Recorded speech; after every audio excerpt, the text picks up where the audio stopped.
Here we are for this very special encounter at the Bon Open between Jeffrey Blancano against Damir the Demon Jumur. He's very much demonized thus far, showing a bit of frustration after losing the first set. Anyway, the Frenchman to serve 15-30. Bit of pressure on that Frenchman's shoulders, like a couple of baguettes weighing over him. Needs to take some time. No hurry, he says, at 15-30. He's up a set, 2-all here. What are you gonna do? You're gonna go there down the middle, and that is a shank. One that even Stefanos Tsitsipas would be proud of.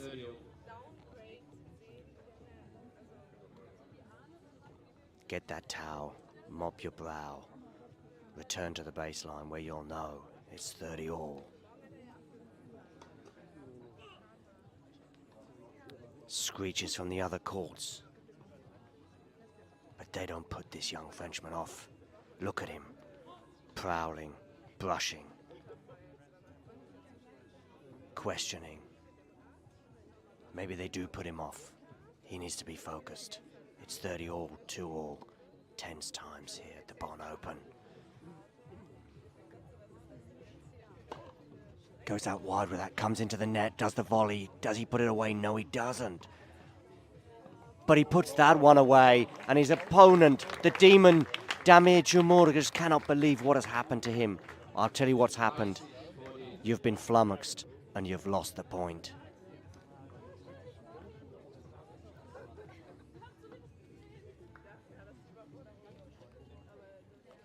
We would take another look at it if we had a replay, but we don't. But who knows? You don't even need a replay, it's in our heads. Okay, the Frenchman to serve. I say you're going out wide. You don't, you go down the tee. Clip the net though, so he's going to get another shot at it. Is he going to take my advice and go out wide on this one? Did so successfully on that last time for a serve and volley, even though he'd messed up the volley. Goes down the tee again, does come into the net, does a little drop shot, and you know what? Jumur is like, I can't even be bothered to run that down. And he's going to clean that line. Look at this, he's cleaning the line because he's so annoyed with some funny bounces.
Ready. Ready. Play. You join us here for the Seville ATP Challenger. Rock up a day to serve. What's he gonna serve up? Some tapas? A good first serve. Gives him a 40-love lead. This all Spanish affair against Cabellas Baena.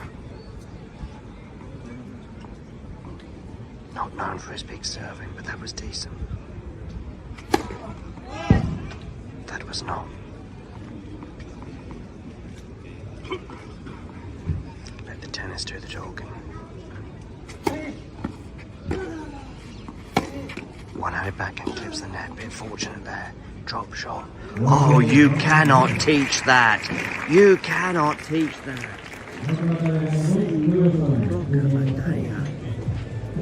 Takes a 2-1 lead. If you enjoyed this video, make sure you hit that like button. Don't forget to subscribe and click that notification bell so you don't miss out on all things.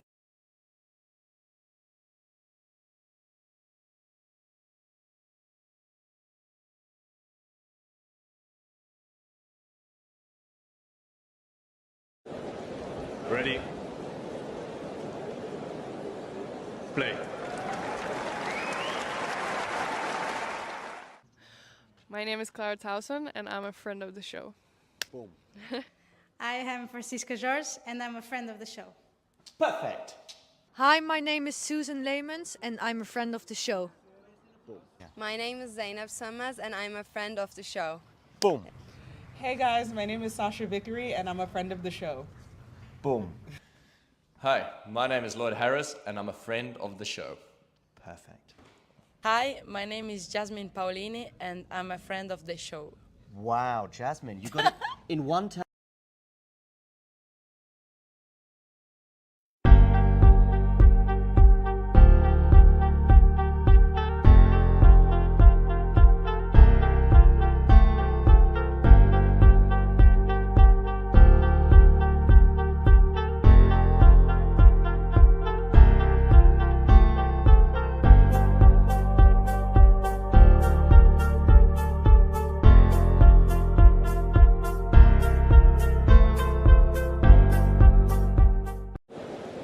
Ready.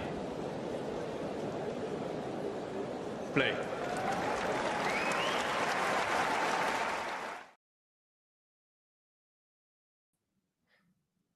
Good afternoon, good evening, good morning, whatever time it is in the world, wherever you are tuning in from. I know that Damien will be joining us shortly, but in the meantime, I thought you would get to see my cheery morning face as we look ahead to this eagerly anticipated final between Carlos Alcaraz and Jannik Sinner. It's the first time that these two have paired off in a final since 2022. Certainly pre-Jannik Sinner world number one status level, if you like, but also arguably Carlos Alcaraz Grand Slam winner Alcaraz, because that, of course, came later in 2022. Let's have a quick look at their head-to-head. I think it's 6-4, I believe, in favor of Carlos, but we're going to have a quick look at that right now. I'll share it on the screen. So it's 5-4, but I know why I think it's 6-4, because of the favorite statistic from Damien that gets ignored, but we'll talk about that in a second. Here we go, ladies and gentlemen. So here we go. The head-to-head there, you can see 5-4. There was a main tour match that Carlos won as well. But anyway, here we go. If we look at their first encounter coming in Paris at the ATP Masters in 2021 that Carlos won, followed by then back-to-back wins for Jannik at Wimbledon and Umag. Umag is that final that I was talking about. It's incredible that they've had all these matches, but only one has actually come in a final of any sort, and that was in Umag in 2022. They did play each other in arguably their best encounter, but they've had a few epics at the US Open in 2022. En route to the title, Carlos won that in 5 sets, but don't forget Jannik, I think, certainly had a match point, and I think he was even serving for it. And I mean, if ever there was a 50-50, that was it. But just a match of epic proportions, both in terms of quality, but also endurance, bearing in mind, I think it finished at about 3 in the morning, which at the time was a record late night finish in New York. Moving on, they played each other in Indian Wells in a bit more of a routine affair for Carlos. There was another epic match, this time in Miami, with some epic rallies between the pair in the semi-final there just a week or two later. Of course, a year ago in Beijing, if that's a pointer for today's match, Jannik Sinner winning that one in straight sets. That, of course, was post-Puke Jannik Sinner, and Jannik Sinner, who would go on to have an epic end of 2023 that he would continue on into 2024, which has arguably been even more impressive, especially given it's gone through a longer period of time where he did finally reach #1 in the world earlier this year, I think during the French Open. Alcaraz, though, has won the last 2 meetings on a hard court in Indian Wells when I think Jannik was maybe just carrying an injury. I think it was a finger or wrist injury maybe in the last few games. But at that point, I think Carlos had just broken. And Indian Wells is very much suited to Carlos's game.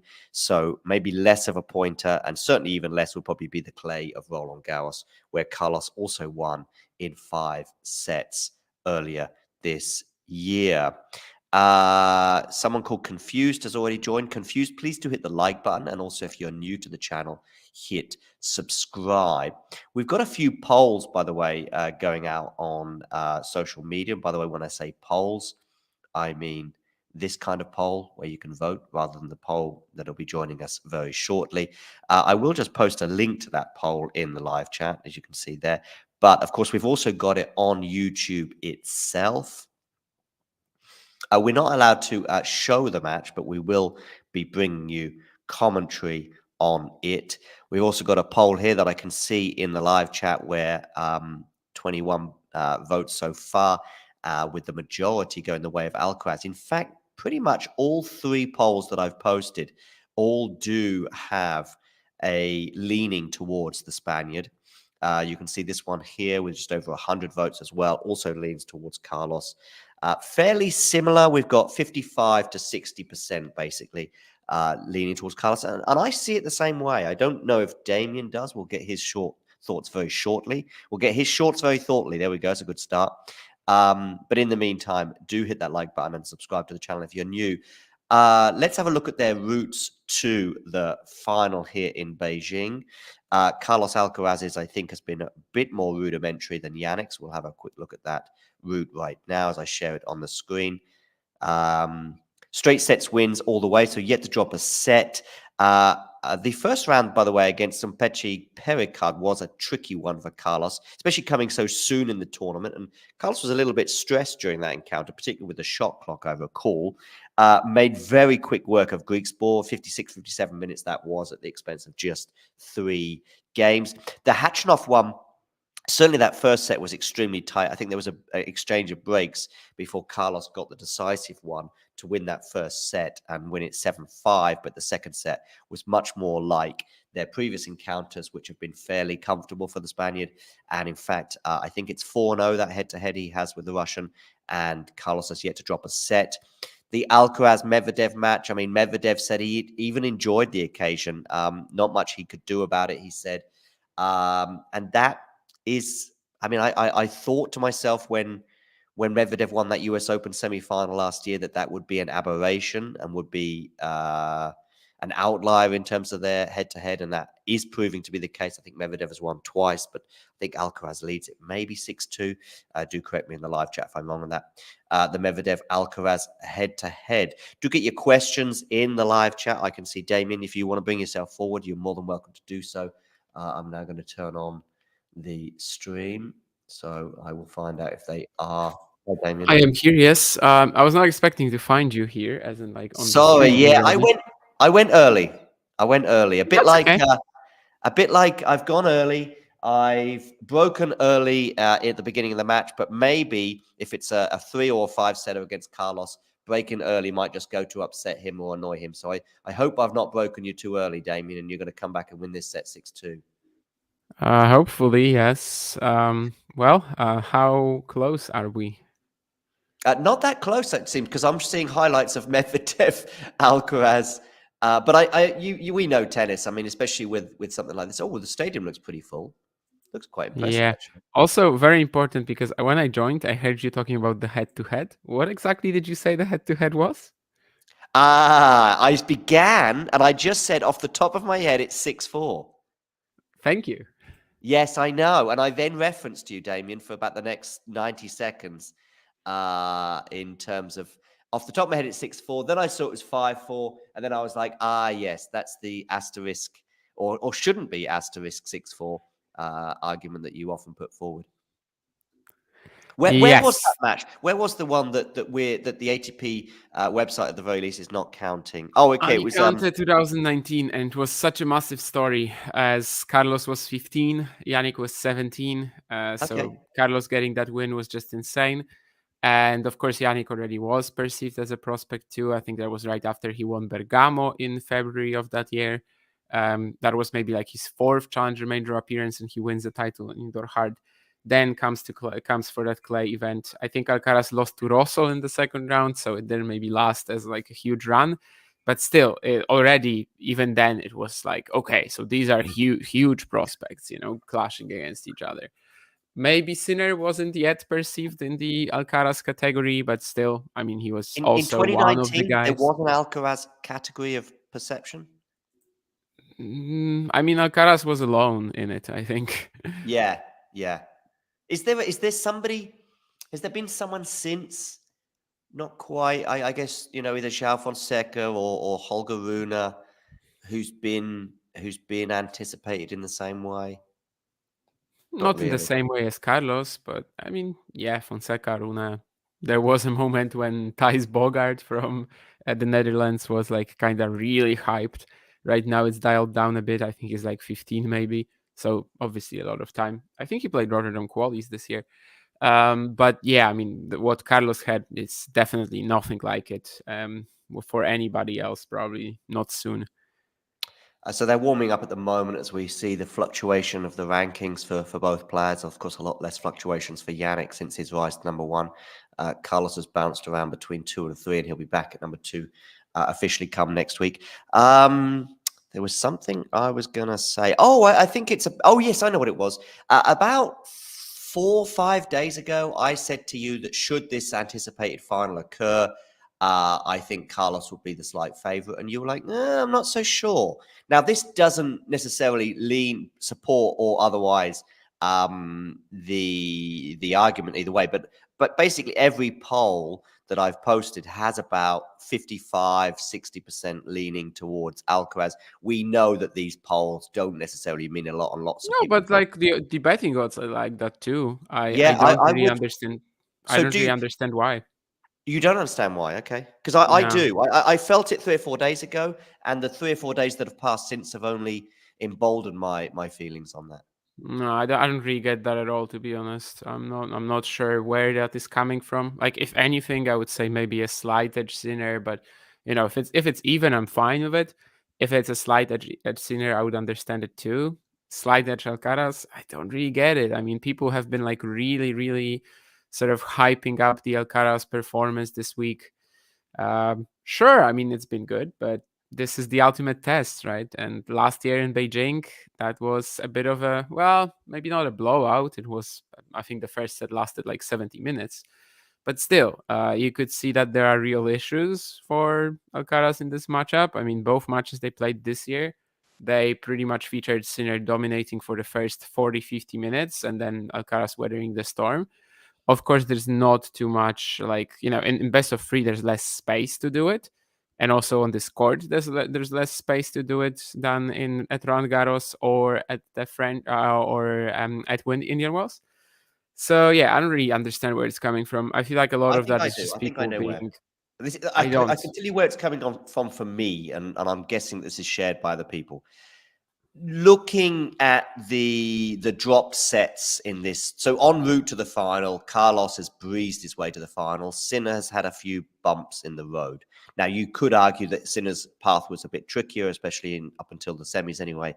The other thing is, I think people think that so Carlos's form is also sort of still there. That was an aberration that we saw in New York. And so they see his form as being slightly better than Jannik's right now. And then, of course, there is this. How do they see it being better than Jannik's right now? Like, how is that possible? Jannik hasn't lost in 15 matches. I guess it's the drop sets, the eye test, and the I mean, the let's be vulnerability. honest. That is total BS. Like, after he dropped these sets, he was just like never giving these opponents a shot. He was clutch in the tie breaks he played against Buinchauket or Lechechka. I really don't understand that. Like, how can we say that Jannik's form is like worse than anyone else's right now on the planet? He's still the dominator this year. Worse. Like, he's still by far the best player of the season. I don't know. But I'm just watching the first point because I know my stream will be behind yours, but also the live scoreboard.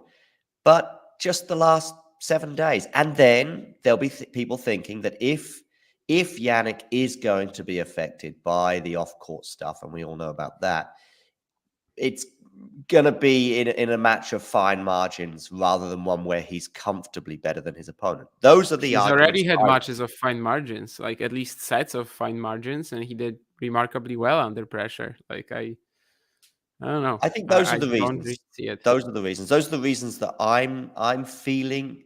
That I think that those are the reasons that I'm feeling, but I think they're probably shared by the 55-60% that are voting in favor of him, and I guess the bookies too.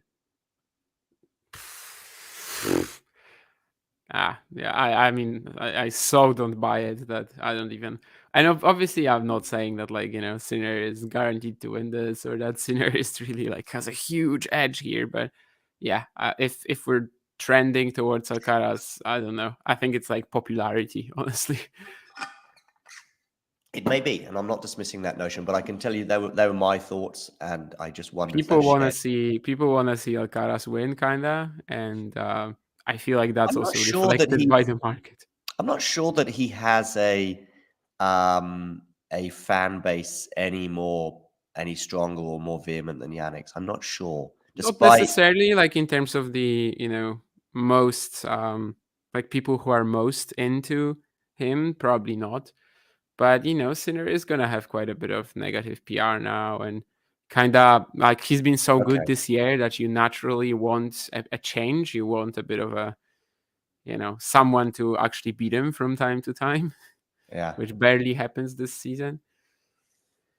And I don't know. Of course, out of these 5 losses, 2 are to Carlos. It's just they came on courts that are much more suitable for Alcaraz. Yep. I thought that might be in your armory. I will see out this first game with you. It's 30 all on my screen, but I'll see out this first game. Then I will be backstage. But I know Eddie's going to join at some point, probably before the end of the first set. I'm seeing a second surfer out here, Alcaraz at 30 all, although I'm sure you'll be ahead of this. So we could be seeing a game point or a break point. So an element of vulnerability right here from the off for Carlos. Game point it is. Yeah, I thought that you might be thinking a bit about, they played in Beijing a year ago. It was very comfortable for Jannik. Jannik is arguably even better than he was a year ago. A year ago, of course, was the beginning of the Jannik 2.0 period. I do think that Carlos is in a better place right now than he was exactly a year ago as well, though.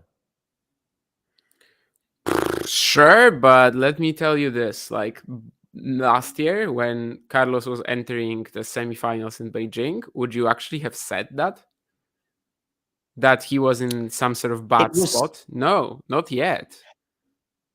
It was sort of the US Open was a bit of a surprise, and the movement in New York didn't seem to be quite at the absolute elite level that he normally shows. But you're right, this added weight to it, and then it continued on pretty much like before we actually get this sort of match, that's pretty much similar like last year. Like he was also playing well in Beijing last year. I don't know. I mean, obviously it's very possible for him to win this, needless to say, but feel like Yeah, no, Jannik and has I'm not going to definitely- be shouting from the rooftops back at you if Carlos goes on to Yeah. win, because I think pre-match predictions, you know, I think we can praise people when they go, listen, I tell you what the difference is going to be today. It's going to be, you know, whether he can get his first serves in, and then you look at the stats afterwards and something supports that, perhaps you might. But I think if you've done your homework and you've got your, you know, same with the power rankings and all these other predictions that we sort of make, you know, it still holds up. You know, whether your player goes out in the first round or the final, like with the power rankings, for example, you know, putting Sabalenka as number one before the US Open, that whether she wins the tournament or goes out first round, it still holds up. Anyway, I'm going to leave you, and Eddie will be joining you shortly. So, well, Alcaraz is definitely on a bit of an electric start here. The first 2 points on the Sinner serve. Jannik not doing too much with the actual delivery. And then Carlos getting these forehands to crack. One inside out, the other cross court now. Kind of flying to start this match. Of course, it's impossible to play like this the entire an hour and a half at least. But we'll see. Finally, oh no, actually that's a let. Never mind, or a second serve. I'm not even sure. But yeah, both players only broken 3 times this week so far. Of course, now they're coming up against probably the best returners of the season. Ooh, and that's a pretty spotty approach from Sinner as well, getting it pretty much directly where Carlos was standing, and he fires another forehand winner down the line. So we've got 3 forehand winners for Carlos now to set up the free break points.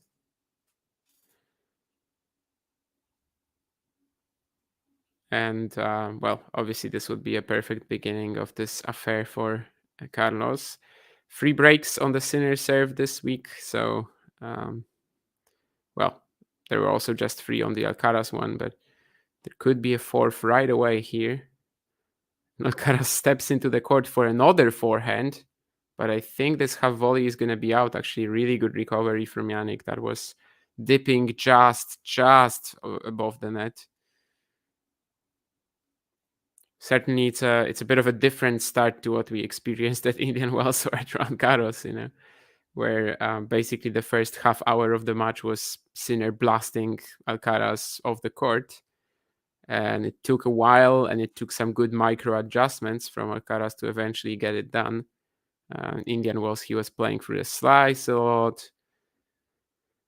Roland Garros, I would say maybe more so about the height that he was mixing in. Of course, that was very much a possibility on clay, unlike on hard courts. Probably not really a thing, but maybe he'll be back to that Indian Wells, you know, slice through the Sinner back and secure a forehand for himself plan, or maybe he'll just play so energetically as he's been so far and kind of hope to overwhelm Sinner with this sort of timing too, but we'll see. Anyway, third break point as Sinner has saved another one. This is a great serve, so it should be free saved. Yeah, 3 in a row now.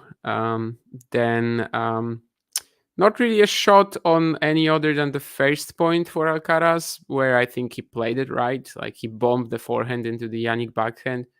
Was a little unlucky to get that response that was just dipping over the net, had to come up with something. And, well, it was a pretty ridiculous half volley that he needed to play to win the point. So didn't really mess up or anything so far. But, well, the free break points have been saved by Sinner nonetheless. And now that's probably one of the first sloppier errors we've seen so far from Alcaraz with this backhand. And it gives Jannik a bit of a comfort here in that, well, he's not directly under threat anymore, at least.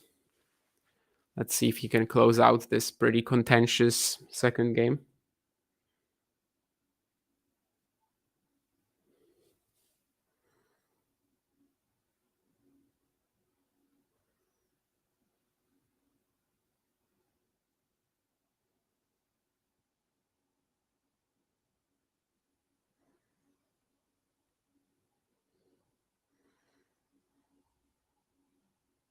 Jannik under fire from the Alcaraz forehand here. He handled it, but eventually when he finally got to a shot he could crack, he misses that. course, this is quite a big one. World number 1 against world number 2 after the rankings are updated to today. And so far in their rivalry, also Alcaraz won the first 2 matches, then Sinner won 2, then Alcaraz won 2, then Sinner won 2, then Alcaraz won 2. And well, if the this sort of like pattern holds up, then Jannik would have to win twice now. But also, this is just their second meeting in the final, which is pretty, quite key as well. We had their first final meeting, of course, at UMAG in 2022. And that Sinner won 6-7, 6-7, 6-1, 6-1. And since then, they played the US Open quarterfinal, of course, the famous match, and then 5 semifinals in a row. So they were always in the same halves, basically, when they were meeting. Whereas right now, finally, we have them facing each other in the final. It's theoretically not that huge for either player. I mean, it's just 500 post US Open. They've won all slams this year, but because of the magnitude of the rivalry, of the basically how important all of these matches between them feel, it's much bigger than that.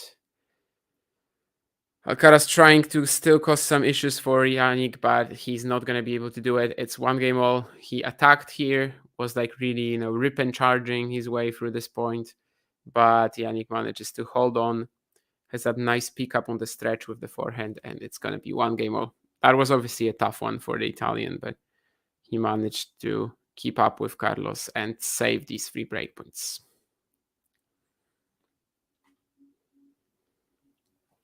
This morning, I decided to watch some highlights from the Roland Garros clash. Not necessarily in preparation for this, but I was just like, I'd like to see some points from that. And obviously, we remember that as a very up and down match where like neither player was really like, at their best mentally. Definitely, mentally, at their best physically, that's for sure. As the whole Roland Garros campaign really was like that, right? I mean, 80% from both of them, and yet it still was enough for pretty much everybody else. So that really shows you how much better they are than the rest of the field at the moment. And this week also shows you how much better they are than the rest of the field. And what I'm trying to say is that in highlights, obviously, this didn't look like that, right? I mean, you could see at times that Carlos is still struggling to hit through the forehand, yes. But otherwise, I mean, obviously, it didn't have all these low intensity patches. It just had the great points. So I enjoyed that greatly. I enjoyed the match as well. It was super fun. The drama of it was good at the time for sure, even if the quality wasn't quite rising to it. Both matches between Alcaraz and Sinner, I guess, had a bit of a physical component to it for sure. Indian Wells, Jannik has that fall at the beginning of the third set. Carlos kind of wears him out as well. But probably in Indian Wells, I think Alcaraz just deserves a lot of credit as well for actually getting him to that point. Whereas at Roland Garros, they were just both, after non-ideal clay preparation. Well, looks like Jannik is warming up a little bit here. Like he's getting into more rallies now and getting to dictate in more rallies. Maybe not necessarily in this one, but this one is still going to go in his favor as Alcaraz misses this forehand cross. But certainly after that very energetic start, the first 5-6 points from Alcaraz, the match has already kind of evened out. We don't see such a sort of one-way aggression anymore as we did in the first, let's say, game and a half. That's a key serve from Alcaraz here to get him to 30-all, that's for sure. Spot serving from both players could be crucial today as well. Jannik generally the better server, slightly, but as I said, only broken 3 times this week, Alcaraz as well, so. And Carlos trying to approach off his backhand, but he's going to miss it. So now we're going to have a breakpoint for Jannik. After that opening game featured, opening game on his serve featured 3 of them consecutively. Now it's Alcaraz who's going to have to come up with something.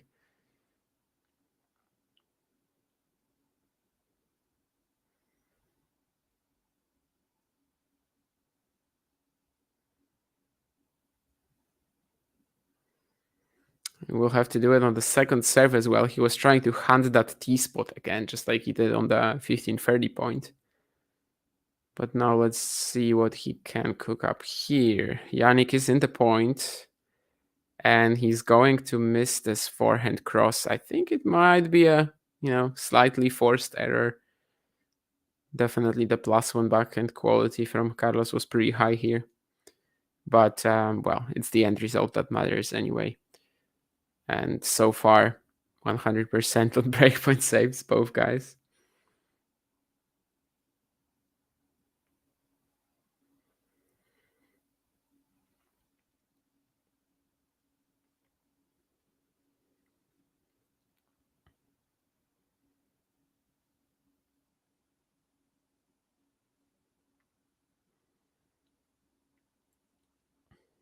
It's a great return from Sinner. Can he actually turn it into a point? Looks like he should be.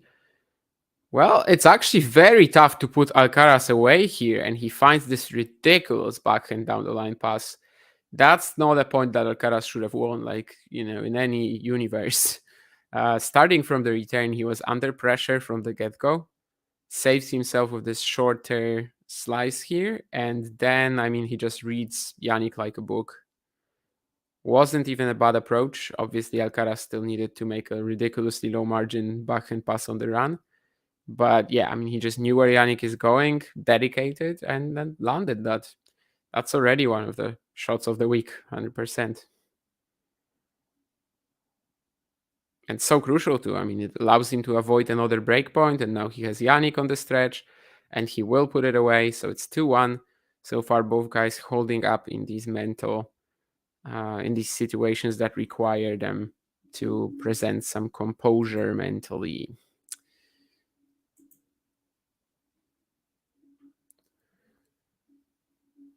For a set and a half, Alcaraz was nowhere in that Roland Garros match. Yeah, it was getting pretty brutal there. Like 0-4, especially when he went down. I remember thinking, oh my, if this is just going to look like that. But then he just kind of gets into the second set. Jannik is looking out of it physically for a set and a half. But I think eventually, by that fourth, fifth set, that was when Carlos really found his best tennis. Whereas Jannik kind of, well, maybe not plateaued necessarily, but yeah, the heights weren't really there anymore.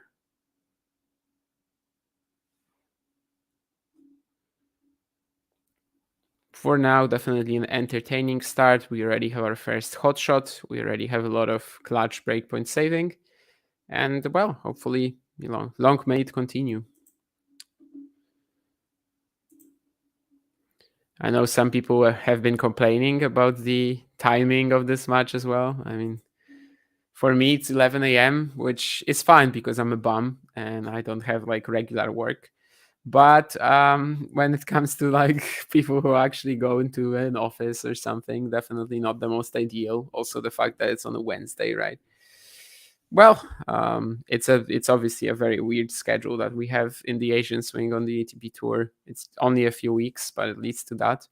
And well, this is Sinner Alcaraz, this is as big as it gets, and yet probably many people won't be able to watch it.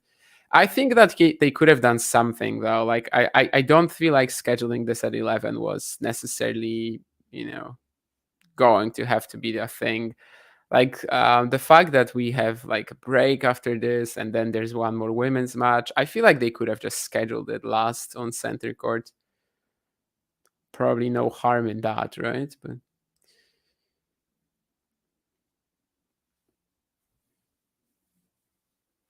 last year, definitely the Beijing final was scheduled differently, but that's also because the women were on a different calendar then.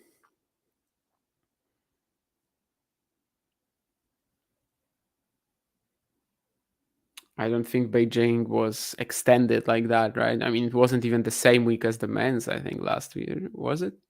I don't know. Anyway, regardless of that. Or maybe it was, actually. But yeah, never mind. In any case, this one is much earlier than the 2023 final between Sinner and Medvedev, which was also a great match. And then kind of the moment when Jannik started turning the rivalry around, the moment when Jannik, became Jannik. Lost his first point on serve here, Sinner. But he cleans that up nicely next. I was actually pretty good. I think he rarely goes for something like this. Like just adding so much spin on this inside out and really making sure that it's landing with a good angle. Mostly his post striking of the ground tends to be a little more one-dimensional, I would say. But yeah, he had to come up with something here pretty close to the net and did it obviously spot on.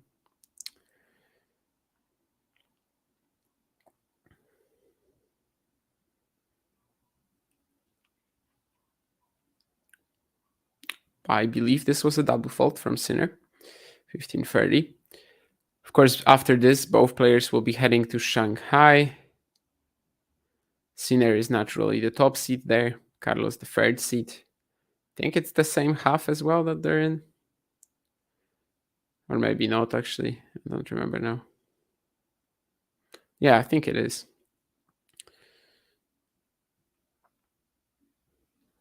Carlos will play Yuncheng Shang or Coleman Wong in the second round. And Jannik, I think, has an easier matchup, like Egor Gerasimov or Taro Daniel. Yeah, I think so. So they're going to both have to play on Friday, I suppose. So not an easy turnaround for either after this final. Unless they move them to Saturday, which I guess is technically possible. Tomorrow there's going to be just 15 matches instead of 16 because they gave Buyun Chaokete one more day of rest after his Beijing heroics yesterday, of course, coming up against Sinner and faring very nicely. Really enjoying it with the crowd as well and etc.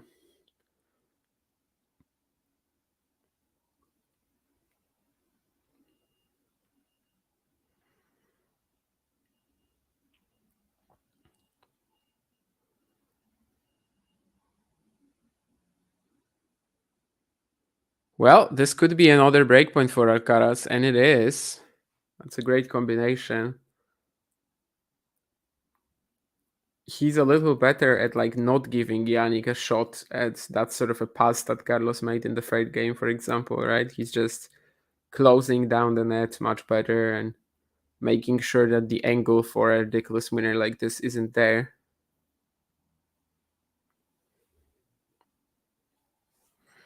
And he's gonna get that reward here. 3 breakpoints last game. Now he has 1. Great counter, and he's back in this point. And it's going to be Jannik missing first and getting broken first. In the backhand cross-court rally, he tries to switch it up down the line. Or maybe he even didn't, because honestly, it was just mishit to a point where it's tough to say. But yeah, this was a point where Jannik probably felt like he might have it in the bag after that +1 forehand. It was like into a half-open court. Alcaraz was so fast in covering that, really blasted that forehand cross into oblivion. And, well, in the end, obviously, it didn't really give him the point quite yet. But then he survived that backhand exchange. And the first break of the match goes to Carlos Alcaraz, who's 3-1 up. Throws in the forehand dropper here. Jannik a little too far behind the baseline to even attempt to catch it. I think he maybe lost his balance after the serve as well, after the return, I mean.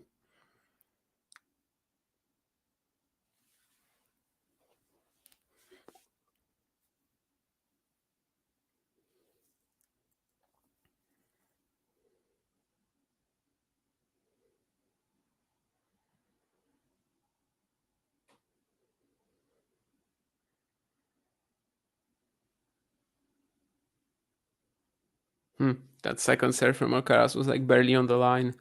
Maybe he also was still thinking about it as he missed that next backhand. I think last year when they played in Beijing, it was also a pretty like, back and forth opening a few games of the match. And then it may be like this, just changed into like a more routine series of holds. We'll see if this is also going to be the case. And obviously we'll see if Alcaraz is going to be able to maintain this lead. which last year neither player could when they got it. Jannik not handling the kicker there too well.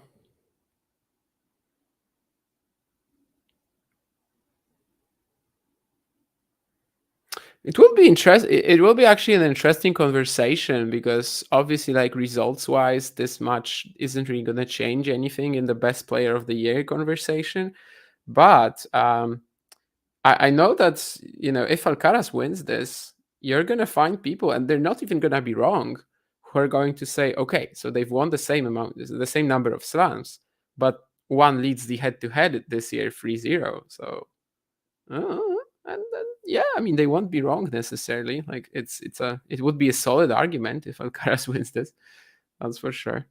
Even though obviously Jannik has the most points, the most titles, and that's kind of not, that's not something you can argue with. That's not something you can really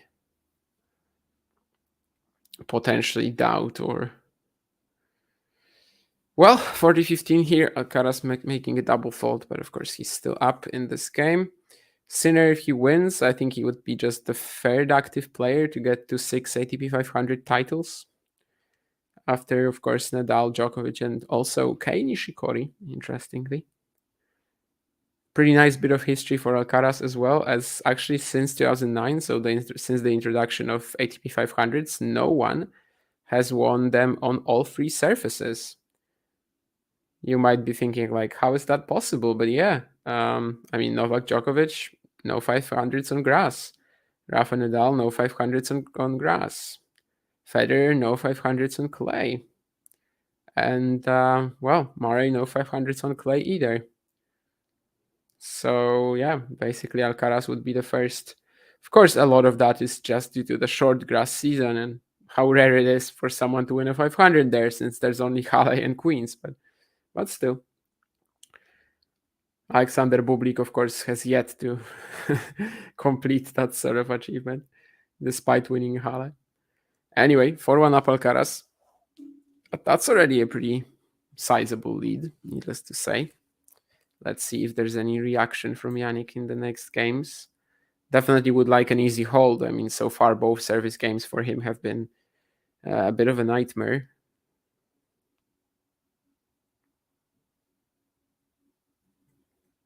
We, of course, have Shanghai action going on at the same time as well.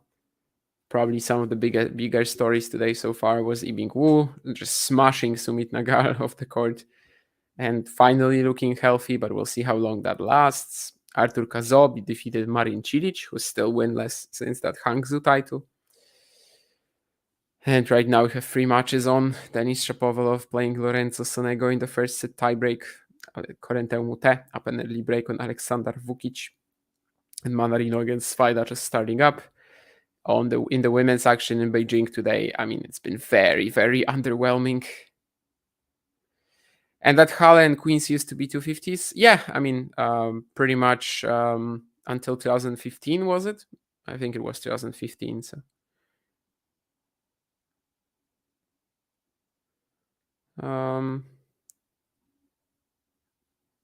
Tomorrow is a public holiday in Germany. Yeah, probably don't need to cater for Germany, but cater for, let's say, the Western world, for Europe and for the US. I think in a way they should, not to a crazy extent. Like they shouldn't be playing at 6 p.m. European time, but they could be playing at 2, 3 p.m. And then the States can also watch it. Whereas right now it's just like middle of the night in the States. ATP Weekly around 6 p.m. Yeah, probably I think. Would have to record with Vansh as well today, I think, but otherwise I'm free. Are they same half in Shanghai? Yes, absolutely they are. Hi Terry and hi Jake. See, you guys have made it despite the tricky hour. And so far, Carlos Alcaraz has also made it. Probably not despite a tricky hour for him, since, well, for him I wouldn't say anything here is tricky necessarily, right? He is in Beijing, so I think he probably woke up for this match, yes. Since in Beijing, that's already like, what, 5 p.m.? think so. Yeah, 5:40 p.m. I think in Beijing right now.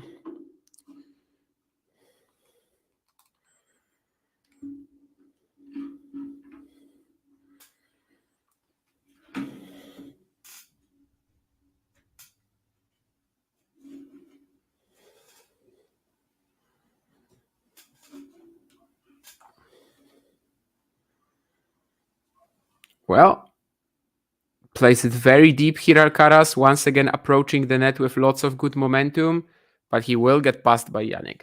Again, there's that backhand open stance that kind of just dips above the net, and that is causing a lot of issues to Carlos.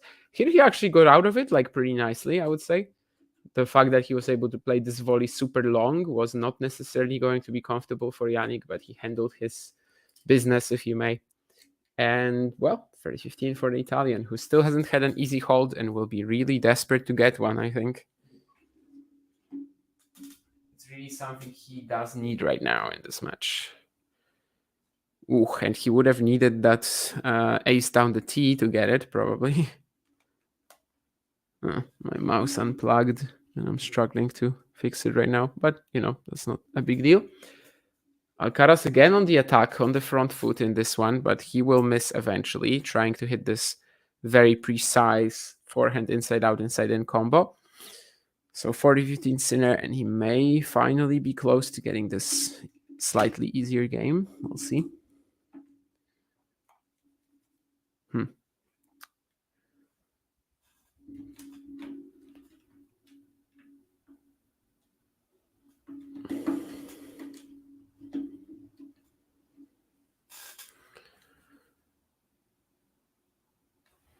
Well, picks up the return nicely, very early, and doesn't give Jannik time to breathe.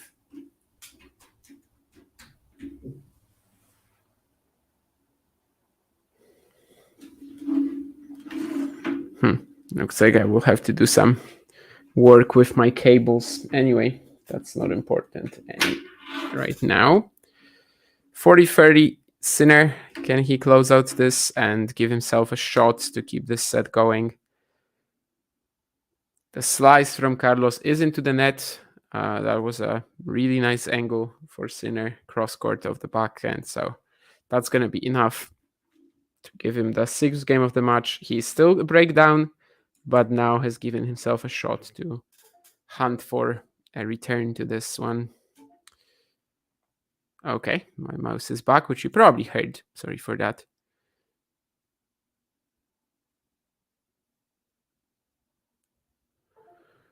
I was thinking about this, Jake. Like, Sinner is a little... I don't know how to even say it. Like, yeah, I mean, there's nothing, like, really apparent. But yes, he is, like, slightly off, I would say, in terms of his overall body language and stuff. But yeah, that's kind of the biggest extent I've had I can really take it to. And also, I mean, we cannot be talking about potential Sinner physical issues in every match, right? I know that's kind of a thing this year, but I don't know. I mean, so far, other than his body language being like on some shots maybe a little off, like there's not that much drive in the legs on some of these returns of the Alcaraz kick serve, especially. But yeah, I mean, I don't think we can really say that something is like definitely bothering him so far. This is a point he should have won, and in fact, he's done so well to keep himself in it even. But, well, can you start working? Thank you. Anyway, yeah, he did so well to keep himself in this. Eventually got his forehand to pretty much almost kill. I mean, I think maybe he would have had to play the volley, but who knows. But he just misses that. So this was a pretty major opportunity, I think, for Sinner here to keep himself in this game, whereas right now it's just much tougher. By the way, that scoreboard, did you see that scoreboard with Jannik Sinner and Carlos Alcaraz in Beijing? And like there's Chinese letters on it, and before Sinner there's only like 5 letters, and for Alcaraz it's like 10. That's pretty interesting. I wonder, if someone with good linguistic knowledge could tell us why. I think it's Japanese, right? Where there's like maybe 70 letters and they just represent syllables more or less, but that wouldn't really make sense. I think the discrepancy was still a little too big. So I think but yeah, I don't know how it is in China really. I think China famously uses like 3 alphabets.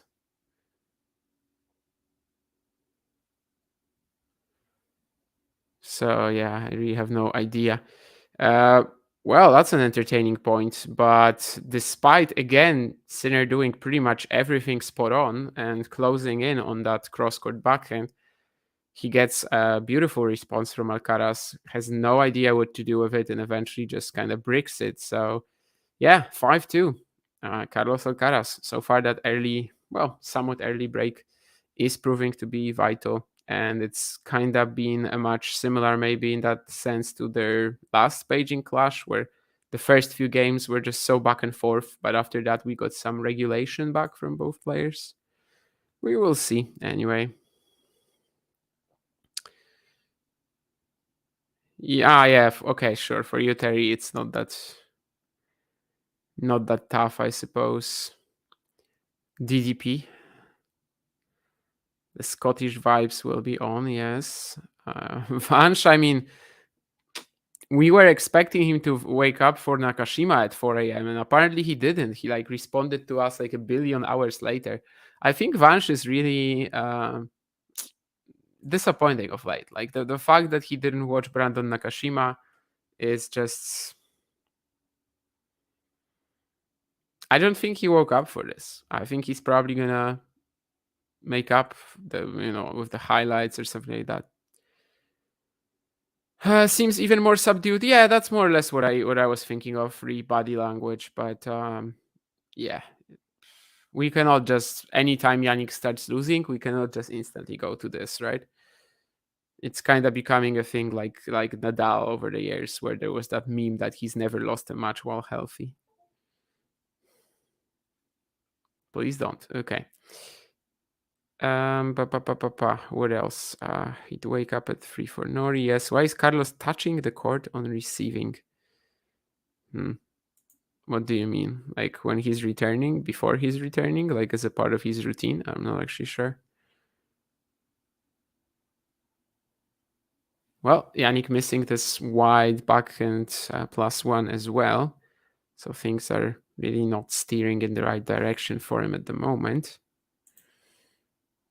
Nice to see you, Jane, as well. Or, well, see you. See your name, see your comments, see your profile picture. That mouse is really irritating me. I will turn off the sounds, at least until Eddie is here. Anyway, anyone seen the film King's Speech? I mean, it was kind of overrated by the Oscars, I think. Colin Firth is quite magnificent in it, needless to say, but I feel otherwise it's a bit of a void, blank piece of filmmaking. Like, it's just very... You can see why the Oscar committee or like the Academy or however you call it would like it. And yeah, I think it's fine, but there were much better movies in that year, in that era. But for Colin Firth, I think it's good to watch it. Maybe Jeffrey Rush is in it as well, but I might be wrong on that. I think he might be like one of these helpers to the king or whatever. Helpers is probably really understating his role, to be honest, but like advisors or whatever.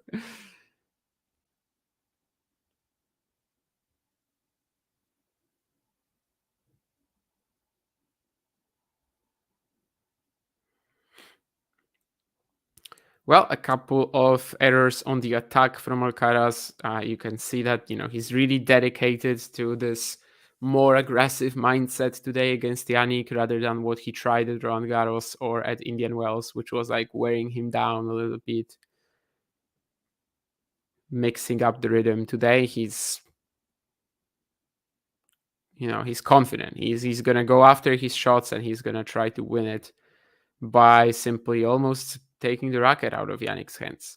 So far, working out well, but Jannik cleans up the game with the +1 forehand, and it's going to be 5-3. Alcaraz serving for the set after 39 minutes of play.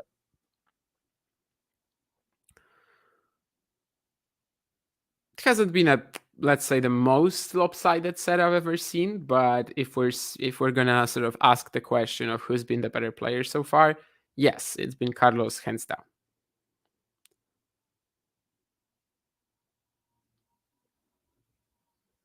He's on top of more points. He's creating more opportunities for himself.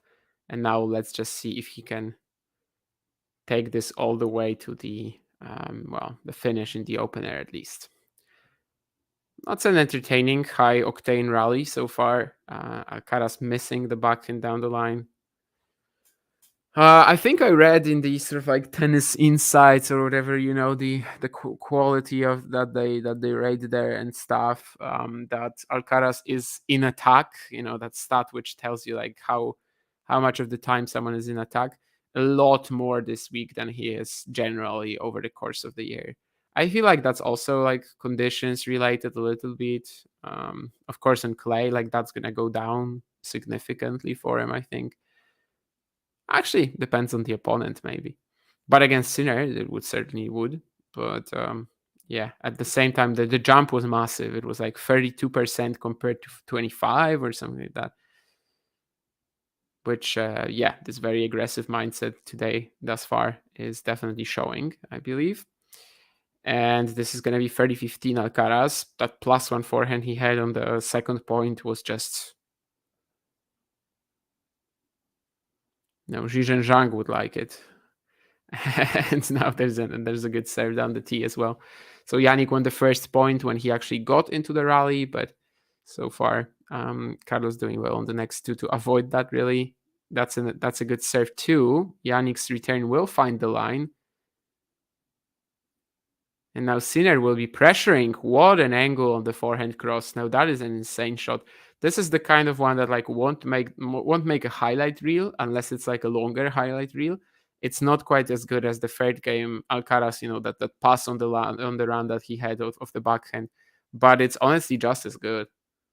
It's almost impossible to play this shot that well, and yeah, it gets him to 30 all. So far, he's winning the rallies in this game.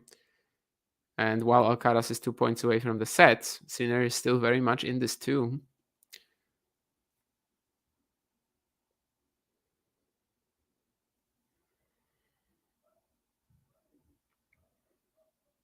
Wow, I thought that was a very good second serve from Alcaraz, but Sinner just jumps at it and he fires a forehand return winner. That is absolutely massive as well.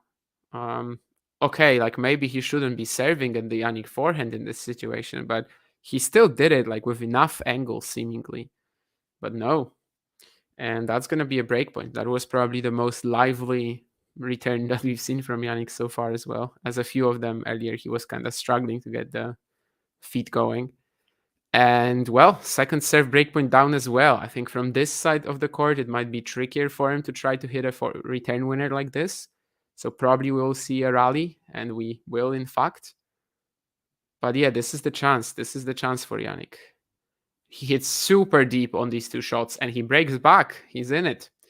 5-4. 30-15, Carlos was up in this game, but Jannik played amazing stuff from there. The 30-15 point, of course, the rally ending with a super narrow angle on the forehand cross, then the return winner, and now the depth on these last two shots.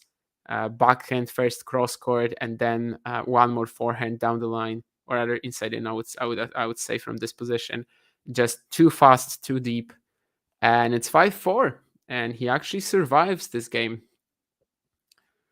So both Alcaraz and Sinner have now been broken for the fourth time this week. He was a speech therapist. Yes. I knew he was like helping Colin Firth with the problem that he has, but I wasn't sure, what sort of role he had. Truthfully, I probably watched this film right back in 2011 or 10, so like around when it came out. So yeah, my memory of it is definitely fuzzy. But I've probably seen some like screenshots somewhere, right, with Jeffrey Rush as well in there. But well, 5-4.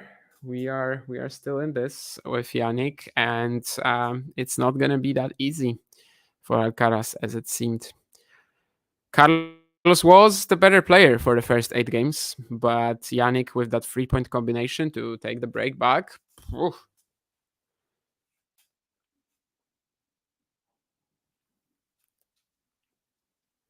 "44 minutes in, still going. Jannik trying to stay in the set and trying to avoid a bit of a, I just broke back, but still there's work to be done issue, which does happen sometimes, definitely.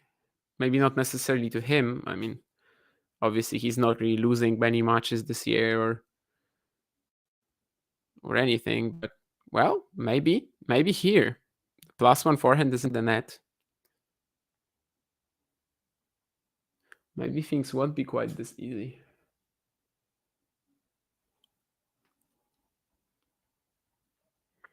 That must be probably one of the most disappointing feelings, I think, in chess, when you're that free, you're down 3-5, you break back, and then you just lose your serve after the change of ends. It's you feel like you've done all the work basically that was required to come back and to once again be at on level terms, but you actually have not done that yet, and pushing over the line might end up being more tricky than you have expected. Well, let's see. Alcaraz had to try to attack that second serve, and it's in the net. But of course, in terms of the mindset, in terms of the attitude, it was not a wrong choice or anything.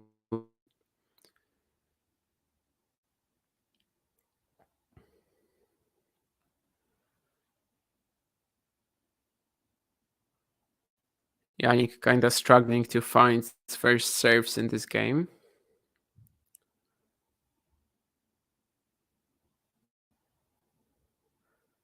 And once again, we will see them trading backhands cross. It's Carlos who gets to his forehand first, but doesn't really do all that much damage with it, I suppose. And eventually, he is the one who's gonna crack. Wasn't able to stay on the forehand. Had to return to his weak shot. Found the net with it. And 30-15 Sinner, but this is not really a comfortable game for him thus far.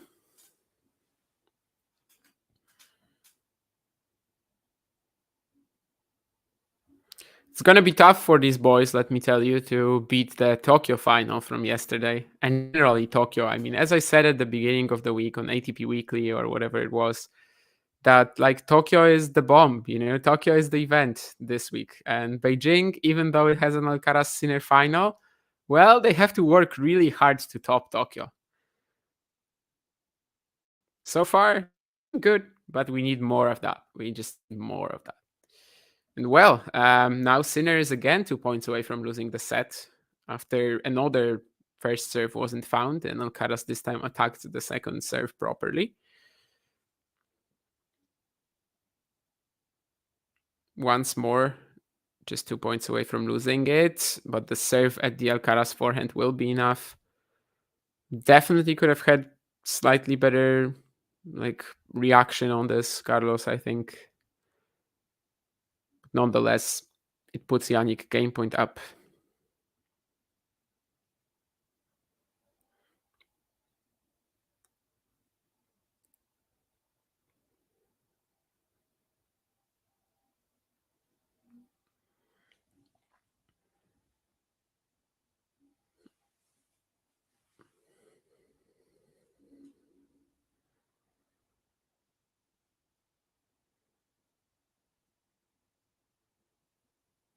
Carlos applying a bit more pressure here. Jannik has to scramble for balls, but it's going to be enough. It's going to be enough for Carlos to eventually crack playing that short ball forehand. So 5 games all. Oh, and we have Eddie in the background, so I will turn on my sound as well. Hello, Eddie. Oh, unless I didn't. Hi there. Yeah. Did you want to be brought in already, or? Yeah, it's okay. No problem. Okay. Yeah, because I didn't ask, and I guess I should have. But so yeah. How are you? And have you been watching from the beginning or just starting now? Yeah, so I managed to see most of that set. Yeah, Okay. I was just on the way back home, and then yeah, strange one because it was Sinner was looking a little bit subdued. I mean, there was a few moments that I felt like he should have done better, but then when it came down to the opportunity for Carlos to serve that first set, then he stepped up and got the break. So it's turned into an interesting match. Yeah. The last 3 points from Jannik in that game, that was absolutely awesome. First time he really like showed us something in this match, but it came obviously at the most important moment, and so far it's keeping him in this. By the way, I just also noticed we've got 10,600 followers. I mean subscribers. That's At the right, beginning yeah. of the week, it was 10,200, I think. So, well, the gain is still very much there. I wonder if it's still the Gavin McMillan interview or however that guy is called. But because that was what put us over the line for 10K. Yeah, that's what John seemed to think. I mean, I didn't even see it go over 10K. I just noticed yesterday when I was covering the Sinner match that, yeah, it's well over now. So yeah, because it got over 10K in like overnight, like with 200 subscribers or something like that overnight. Right. And then yeah, I didn't know that 400 more have been gained since. So it's like a week maybe since we got 10K. So yeah, that's pretty insane. Hopefully the growth will be like that from now on. We're just gonna have 1000K at the end of the year. Anyway, super quick game from Carlos here. It seems the sort of high energy attacking is back. And we're going to have to see after 6-5 if Jannik is able to get us to a tiebreak. Last year, of course, in Beijing, it started with a tiebreak. And I guess I'm a bit behind you. Oh, yeah. I'll probably just look for another stream now to be at least a bit closer. Yeah, I've just seen him hit that volley at the net, and yeah, okay. Tiebreak it is. Well, not yet. Oh, sorry. Yeah, looks like we're going to tiebreak, but maybe not. Now you are going to be so much further ahead if you were already in the tiebreak. Yeah, I was just confused here. Okay. Yeah, so it just seems like, and I feel like, to be honest, the whole week that Jannik hasn't looked particularly great, but I mean, he hasn't really had to be honest, but he's managed to get through. But obviously, compared to most of the rest of the year, he's looked like a little bit below par. I don't know if it's because of all these things that are going on at the moment outside of tennis, if that's having an effect, and yet he's still getting through though. Yeah, I mean, was he looking like amazing at the US Open, for example? No, not really, right? I mean, it's kind of the Jannik way of this year, like not looking like anything, sensational, but yeah, just being so much better than anyone else, so efficient in executing his game, and I don't think it's that much different. Yes, it is sort of his style as well, yeah, in the sense that like, I mean, just like some of the winners that he hits, they're just like, not always the most spectacular, but then just so well placed on the line, like it's like a short angle, and then he just, it's like subtle things that he makes look easy, but it's not easy, but he manages to do it so well, and and he just manages to find them at the right moments as well. So different styles, certainly different from Carlos, but. Well, I changed the stream. Did you just see that volley from Jannik, or am I still a bit further ahead? No, I've not seen it yet. Oh no, into the net there. Yeah, that's what I've seen. So I more or less now have a point of reference. How far we are from each other. But yeah, I was actually talking about this when he hit that 1530. Was it at 3-5? Yeah. At 3-5, he was 15-30 down, and he hit that forehand cross-court winner. And I was just talking about this, that like it's just as impressive as the backhand down the line pass on the run that Alcaraz had earlier. Like it's just as good, but you're not gonna find it in the highlight reel. It's just not the type of shot, yeah. And Yeah, right. exactly, yeah. He's just so high margin that sometimes the entertainment value goes down a little bit, but it also allows him to be so efficient and just beat up anybody this year, basically. Anybody other than Carlos Alcaraz, whom he still hasn't defeated in 2024.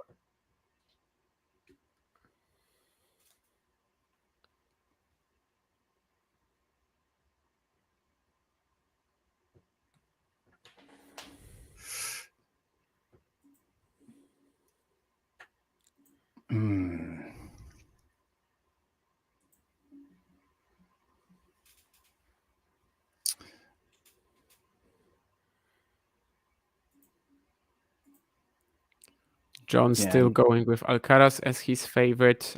We were talking about it a bit pre-match, that Carlos was like perceived as the favorite by most fans, by the bookies as well. Personally, I don't know if I really see it, but obviously it's super close, and well, so far it remains very close. Yeah, I mean, before the match, I was thinking perhaps Carlos can get this one done in 3. And that's a double fault there. So, for not the first time in the match, but yeah, so, but the way he's come back here, I mean, you can never really be confident against him, Sinner. So,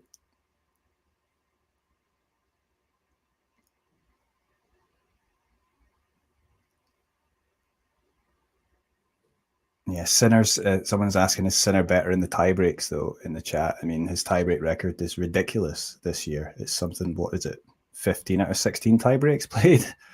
Yeah, I think he's won like the last 17 out of 18 or something like that. Okay, yeah.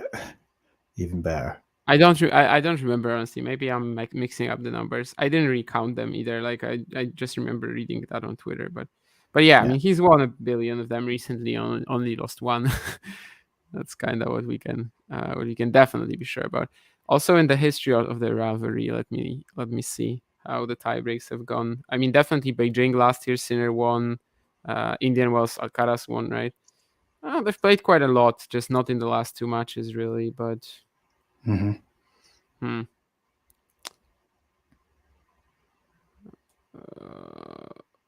I guess that's like 3-3 and then 5-3 Carlos, maybe even something like that.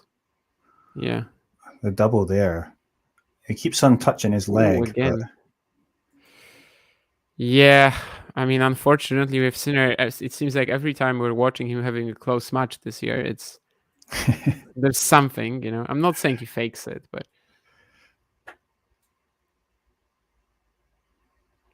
just that there's always something. And yeah, he goes down and touches it. I'm not sure that makes much difference to the actual. Yeah, that was kind of my idea as well earlier, because Jake was asking about it and I was like, yeah, I think he is a little bit different, like body language wise, compared to the other matches this week. But at the same time, like I really don't want to be sitting here every single Sinner match and saying, oh, isn't something hurting? Isn't something hurting?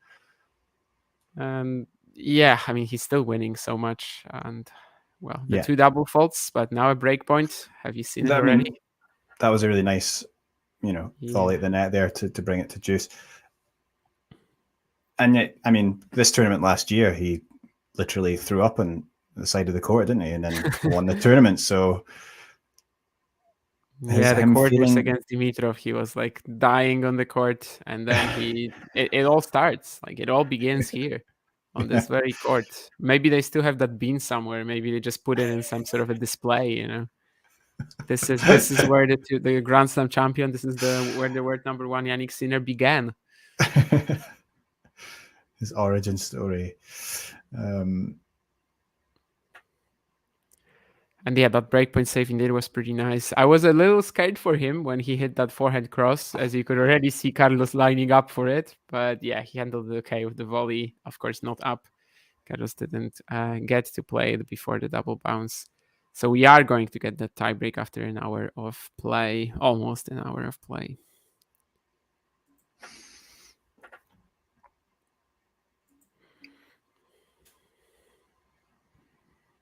Well, yeah. Who's going to take this then? Oh yeah, and I was gonna check that Sinner record, right? We talked about it, the recent one, I mean.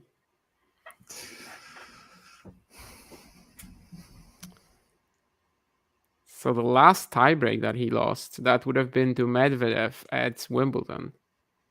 But yeah, otherwise that would be maybe Struff in Halle. So I guess since he's won like 9, 11, 12, 14, 15, 17. Yeah, I think it was 17 out of 18. Yeah, that's what I read yesterday. Probably it's probably like the way you said it. It was probably before the Lechechka and Bu matches. So probably that's when you read it, basically. Yeah. But yeah, he's only improved it since.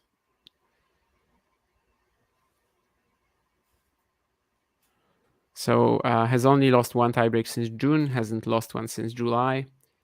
But I mean, if he's going to lose a tiebreak to someone, there is a certain Carlos Alcaraz who can probably do it.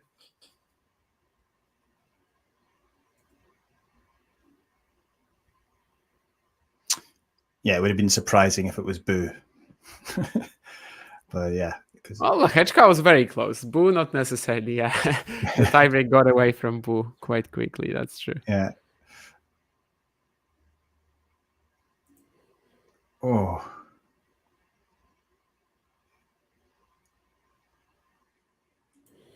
Yeah, that was a good point.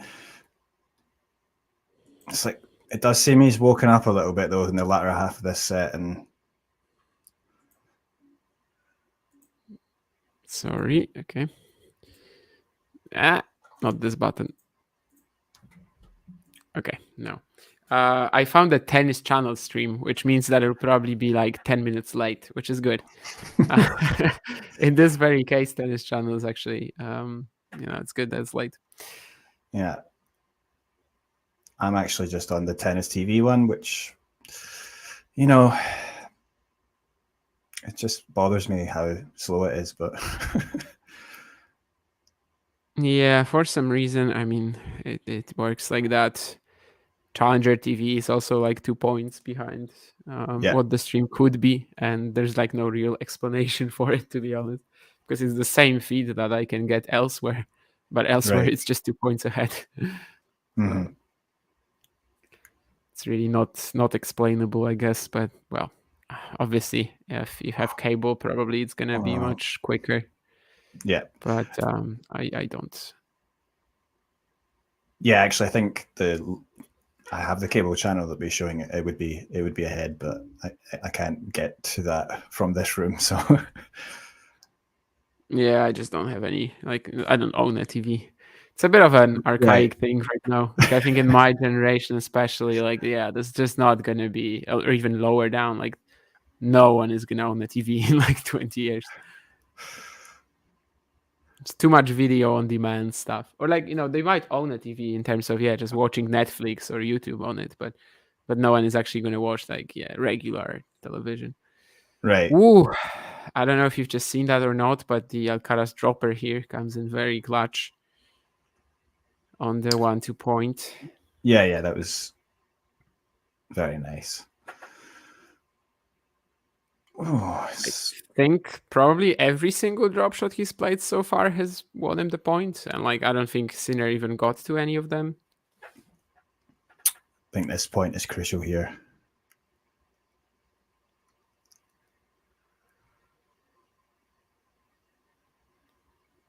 Yeah, well done by Sinner.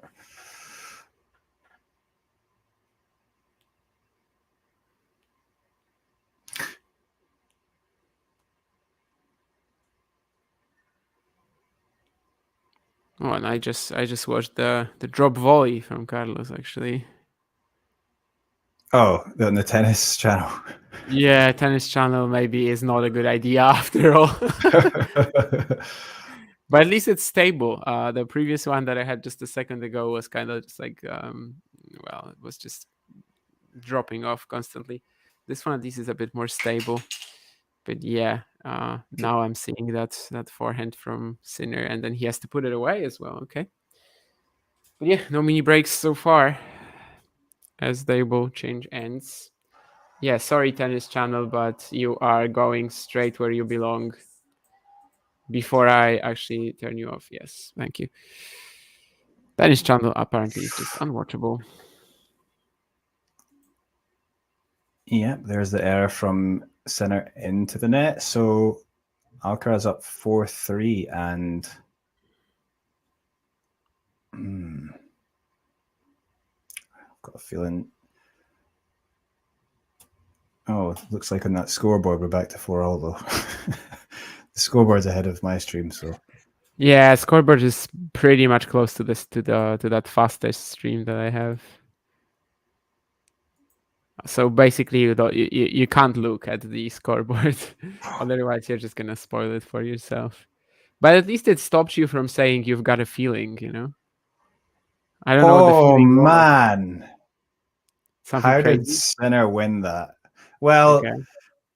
good defense from Sinner, and the ball just getting over the net. But Alcaraz really should have finished the volley at the net, but it doesn't. It goes into the net. So yeah, he's going for the drop volley again, but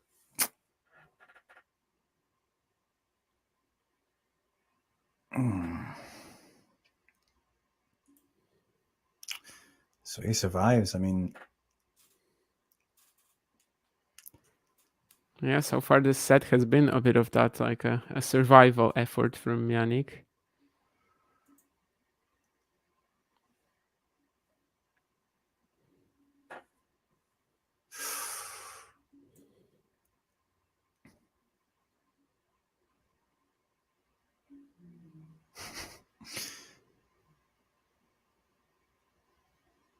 yeah. So who's going to get the first set point here? Because it's Sinner's got a chance to do it now on his serve.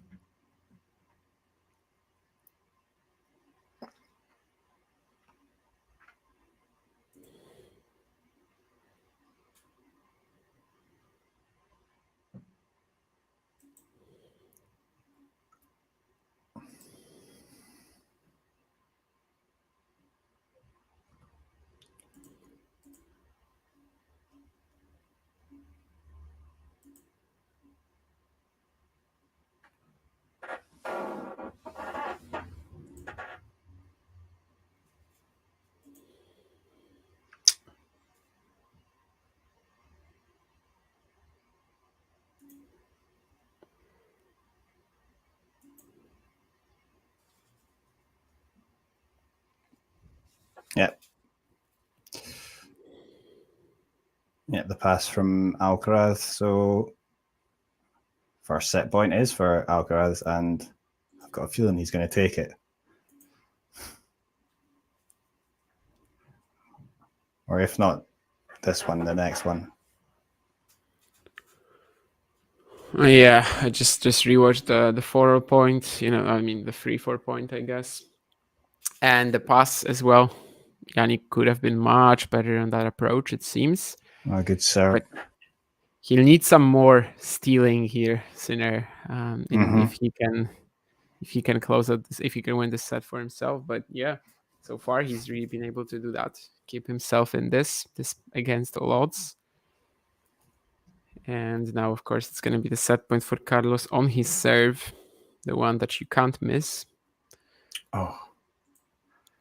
But he will miss it, and not Yeah. really, I can't really say he missed it. I mean, he mostly just got hit by a massive return from Jannik. So there's more that's a superb return. Yeah. There's more of that uber clutch play from Sinner that we've been seeing all set, really.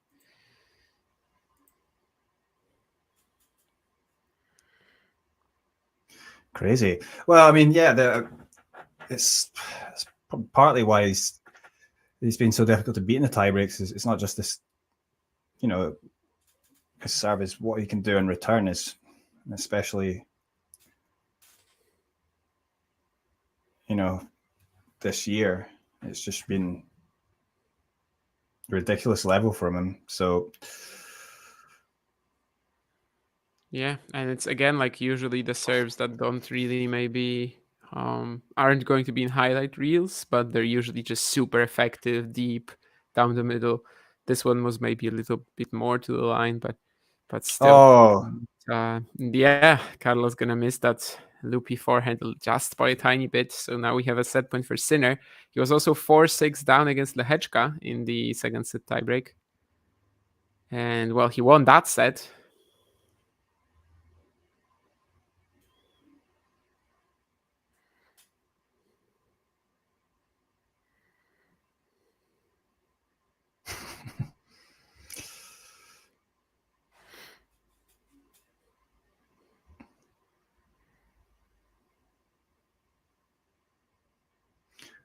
I wonder what is the record for the most consecutive tiebreaks won. I think I know what it is for lost, but I don't know about won. And yeah, that's it. So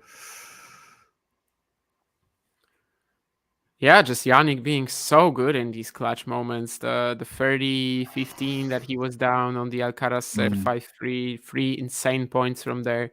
6-4 he in the tiebreak, 4-6 from his perspective. It's a great serve, and then that return as well. Just really overwhelming Alcaraz with like one shot in a rally, basically, on these 2 points. Carlos could have done much more on the next 2, for sure. But it was the set point saves, of course, that will kind of remain with us. Yeah, even in the entire set, Alcaraz won 1 more point than Sinner, and probably for a large chunk of it was the better player. But that is not relevant, really. What's relevant is that Jannik has claimed it. And last year, it was also a tiebreak in Beijing in the first set between them, after which Sinner dominated the second. So let's see if that's also the case. yeah, and more winners for Alcaraz, but also more errors than unforced errors than Sinner. So that obviously came, significant there at the end of that tiebreak. So, yeah, just Jannik just keeps on doing it. I mean, we were worried about whether, or speculating, I should say, whether all the the case that's ongoing brought up by WADA would be affecting him, and maybe it is, but it's just not really clear that there's any evidence of in terms of his results so far. So and his tennis is just still at a level that certainly on a hard court it's very hard to see who's going to be able to beat him. And Carlos feels like the only one, but at the moment to me. But do you make also you expect Jannik to go on and win Shanghai as well? Not really. I think that there is space there for someone to beat him. Like last year, he won Beijing, and Shelton comes in. He can play Shelton pretty early again. He can play Medvedev in the quarters. I would say if these players like live up to their seedings, and if he has to go through something like this, let's say Shelton, Medvedev, Alcaraz in a row, someone is going to get him out. But yeah, I mean, obviously it's within his capabilities. It's a 2-week event, just like it was last year. But it gives you quite a lot of time to rest, maybe. But yeah, I would say that he's not exactly like a heavy favorite there. Whereas in Beijing, he was a slightly heavy favorite, like maybe against anyone else than Alcaraz, he was a heavy favorite. Then in Shanghai, I think it's going to be a little. The margins are going to be closer, basically. Also, during the first set, I was talking about something, and I kind of wonder what your opinion on this is, because let's assume Alcaraz wins this match. And is there going to be like a big argument in the conversation, as who's the best player of the year? Because, of course, Jannik would have the most points. Jannik would have the most titles and everything, and, best win rate. But, like, I think you would find people who would say, how can the best player of the year be 0-3 against somebody? Yeah, that's a good point. I mean, I suppose though. I mean, why is Sinner ahead? It's because, other than the slams, he's been better in those other tournaments, the Masters, and if you want to talk about, yeah, it's a good point. Yeah, we had no point for the Olympics, but of course Sinner didn't play the Olympics, right? So yeah. So, but yeah, it's a good. I think it's a valid discussion to have. What's interesting though, I think, is that it seems like, I mean, I don't know what you think, but for Alcaraz, he seems to be get his best results on the clay and on grass so far, whereas Sinner does seem to be doing better overall, certainly on the quicker, hard courts. So do you think that's going to be the way that their rivalry sort of plays out, or their careers play out? Or do you think, you're going to see either of them start to make inroads on the other surfaces as well? I think the general theme is going to be similar. Like if we're going to get them playing 10 times on clay, Carlos is going to win most of that.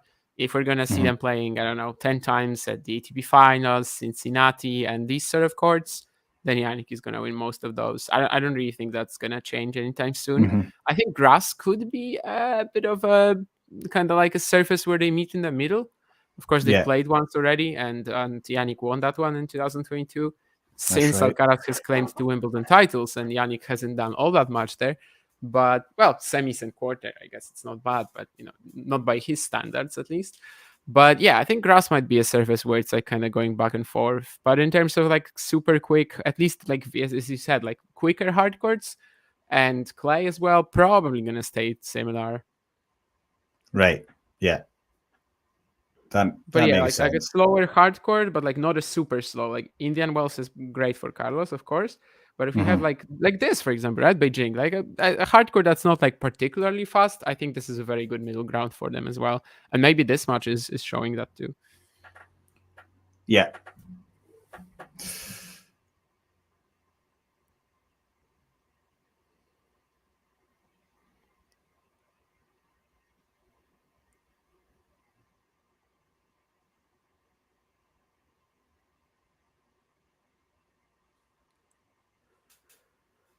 So, but yeah, at the moment, I was just going to say, you're going to say if Carlos wins this, but now I'm starting to think that Jannik's going to win it, because this can run away from him very quickly. Yeah. No, I wasn't really thinking that like, yeah, this is very possible now. I was just remembering that I was talking about it during the first set and just kind of seemed like an interesting discussion, but it wasn't really related to what's happening in the match because, yeah, I mean, Carlos might be basically one poor game away from losing this one even. So it's not looking too bright for him at the moment with that steal.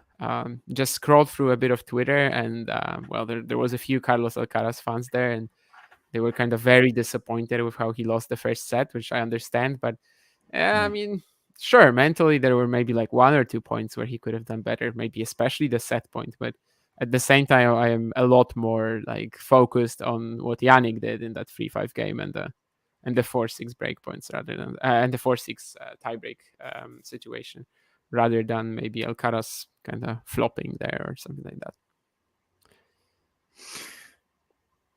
Yeah, and I do think that's it's as much how do you handle when your back's against the wall, like that makes great players, and that's it's got to be a factor in why he's won so many tie breaks, because it's just how do you handle the situation as it comes to you, and there's definitely players that don't handle that as well. But Jannik is someone that does keep his go, and he seems to know and have the ability to step up when he needs to. So, and that's not something that's necessarily you can teach. That sort of it comes sort of from within, I think, for a lot of players. But Yeah, I think, I mean, if we're talking about Sinner Alcaraz, I know you don't necessarily mean in contrast to Carlos. I mean, yeah, all Yeah, top right. players are amazing at this.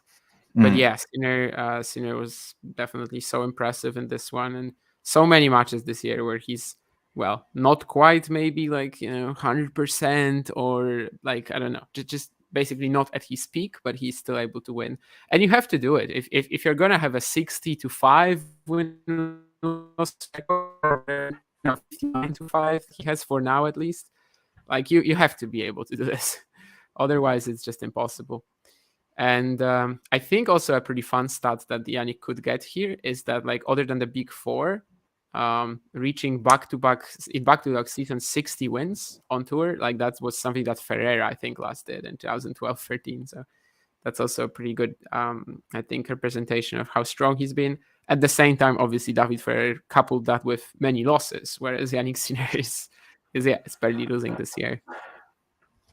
Sean says more players might want Sinner banned after this.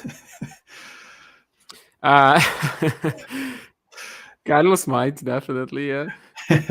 I'm not sure how much it's going to make a difference in reality, but I mean, it's not going to, but I mean, if he is banned, then obviously it's going to be a major shakeup on tour.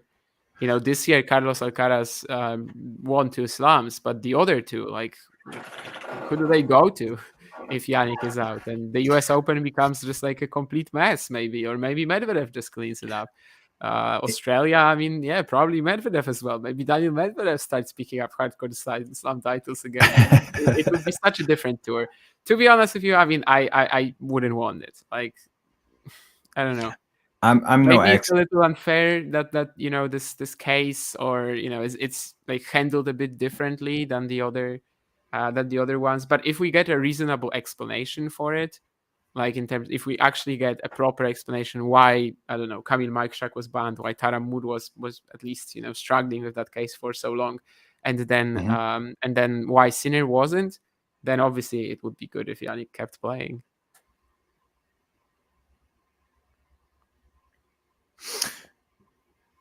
Yeah, well, they say it's to do with the explanation given, but it seems, I mean, maybe there's legitimate reasons for that, like if you go into the details, but it just seems like, because in the Sinner case, they made such a quick decision, right? It seems like that. Yeah. Which you would think, well, how can you do that and then dismiss all the other cases? And I've maybe not read enough into all the different cases to fully understand that, but like, it's a legitimate question, I think, that people have. So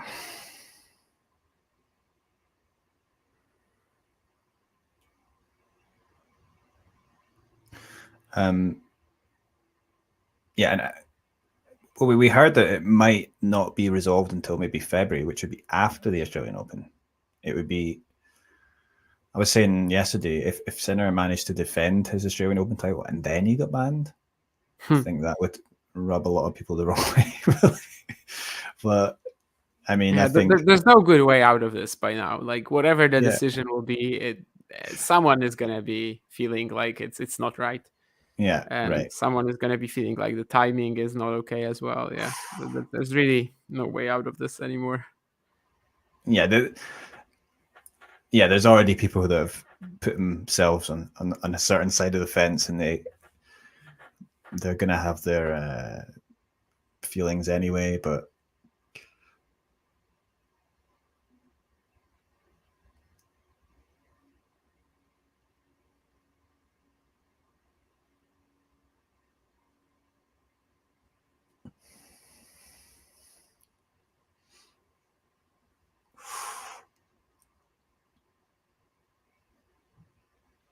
and again, that's we're talking about Jannik Sinner. I mean, it's a really nice forehand there, but it's it's not necessarily highlight reel worthy, but it's just a nice finish, short ball. Yeah, I know exactly which one you're talking about. Yeah, that's a little less sort of a little less sharp than that one at 3-5. But it's exactly that type of shot that like Jannik is probably the best at in the world. It's not going to make a highlight reel, but it's pretty much what's kind of securing him so many wins this year. There were some questions as well in the chat here. Would you rather wear Igas or Sinner's hat to school to make your friends jealous if you had a choice? I mean, I'm Polish, so I think obviously I would wear Iga's hat because they would actually know what's happening and they would know it's an Iga hat. Whereas, well, some of them at least. Whereas Sinner's hat, no one would know that. I mean, he's not a person that's like popular among non-tennis fans, not yet at least. Obviously being in Poland, right? Yeah.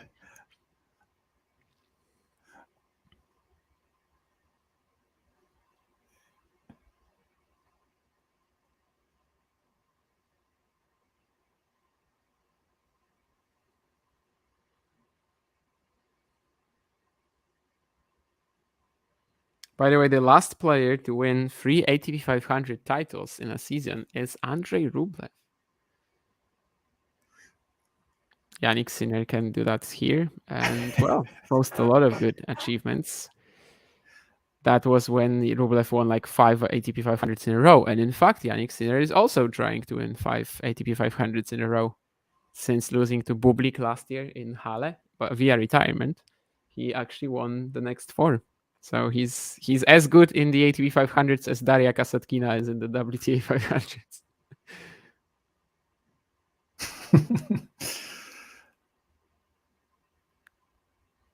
Yeah, Rublev then maybe secretly going for Carlos. Yeah, I don't want my record broken.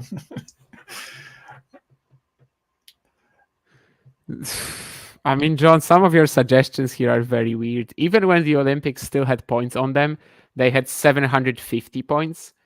Also, how are you going to give Carlos 1,500 points for the Olympics if he lost the final?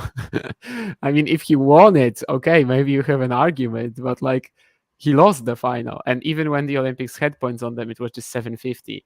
And we don't put more stock in Indian Wells than any other 1,000. It's not more competitive, not a more competitive field than any other 96 player draw, to be honest. Like, who is out of Shanghai exactly? Tell me.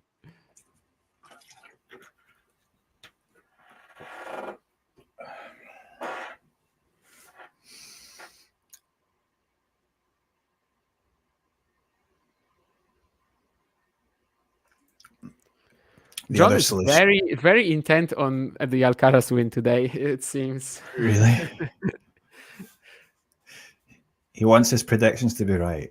I think so. Yeah, I think so. I mean, as we discussed the stream was just starting with John, like, there's not going to be a right or wrong prediction, really. If someone suggests that maybe Sinner should be a slight favorite, they're not going to be right or wrong because the margins are so slim that you can't really claim that you were just, I mean, if you came out and said, okay, so Jannik is going to win this because of something and he won it like 6-2, 6-2 because of precisely the same thing, then yes, of course, you can kind of claim that for sure. But in this sort of a match, I mean, there's no right or wrong prediction, really.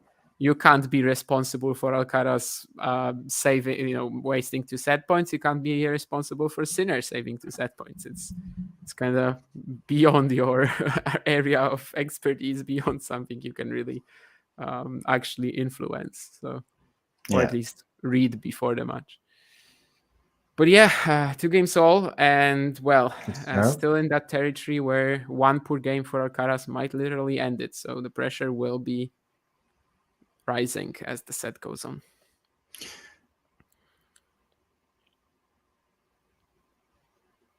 Hello, Gene. Yep, and we could say that Carlos was the better player for the most part, but as we say with tennis, I mean, if it was just, we talked about the points earlier. Carlos won 1 more point than Sinner in that first set, but that could suggest that he was better, but no, it doesn't matter because in tennis, it's all about doing it at the right moments, and that's the way the scoring works, and that's the way the game is. So Sinner is the one that, he Yeah, I won think he in the was end. slightly better for the most part in the first set, but obviously, yeah, that's not really a thing. And when it came to the most important moments of it, Jannik was just fabulous. The return, and also the 3-5 game, maybe even more so. And well, so far he's really like reaping the rewards of it, just being very comfortable on the front foot now in this second set. And well, he'll be hoping that at some point it all adds up for Alcaraz, and that he will be the first to crack in this second. But yeah, Jannik definitely looking much stronger on serve now than that he did in the first set as well.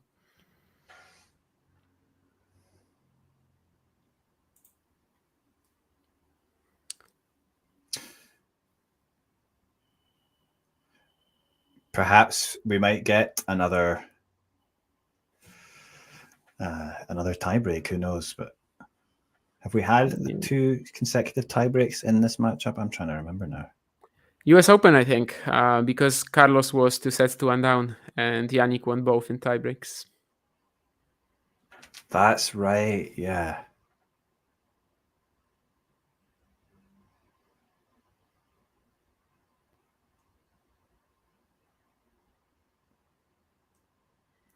Just looking at some other results, obviously, Anna Kalinskaya sitting in Sinner's box got me thinking about the WTA results in Beijing today. But so far, really, well, I mean, maybe a half interesting match between Sabalenka and Keys, but it didn't really live up to the expectations. And Andreeva and Muchova just dominated their opposition. After this, there's going to be Anisimova against Zheng, which should be pretty fun too. I mean, at the US Open, it was such a fun one with the Anisimova huge early start, and then she kind of breaks down physically. Maybe right now she's already better prepared, who knows. And Kinven seems to be relishing the Beijing atmosphere this week and just kind of desperate for a result at home, it seems. Yeah, for sure. And of course, it's going to be obviously big for her to win, not only at home, but I mean, I don't think she's won a 1,000 title, right? So Kinven, no. So I mean, yeah, it'd be huge for her to do that. And the WTA finals chase would become very real if she did that. I think, in fact, like if she won it, she probably is like, well, not guaranteed in, but in a good position. Someone's asking Eddie who's the winner. I'm picking Sinner. Yeah, I think it's increasingly looking like Sinner might just close out in 2. Like that Alcaraz will have a poor game here or there, and it just will end the match, I think. Someone in the chat just a second ago, yeah, Jean mentioned that Alcaraz could be a bit mentally scarred, and I don't know if I'd go that far so far. But yeah, I mean, he's just kind of losing all of these Sinner service games pretty quickly now, and it could all lead up to something like that to me, yeah. I'm starting to feel pretty confident he might get this done, Jannik, in 2, but well, we'll see. Of course, again, it's kind of more up to them than to us. And that's hilarious, Ghosty, the TNNS you're sending you Chloe packet updates. I mean, you must have been, you must have clicked something. There's no way. Yeah, the good return there. So Sinner getting the first point in this game. And yeah, I feel like Alcaraz is going to have to. He's going to have to step it up a bit, I think. I mean, I don't think he'd want to go for sure into another tiebreak. So, and of course, he wasn't heading for a tiebreak in the first set, but then that's the way it went.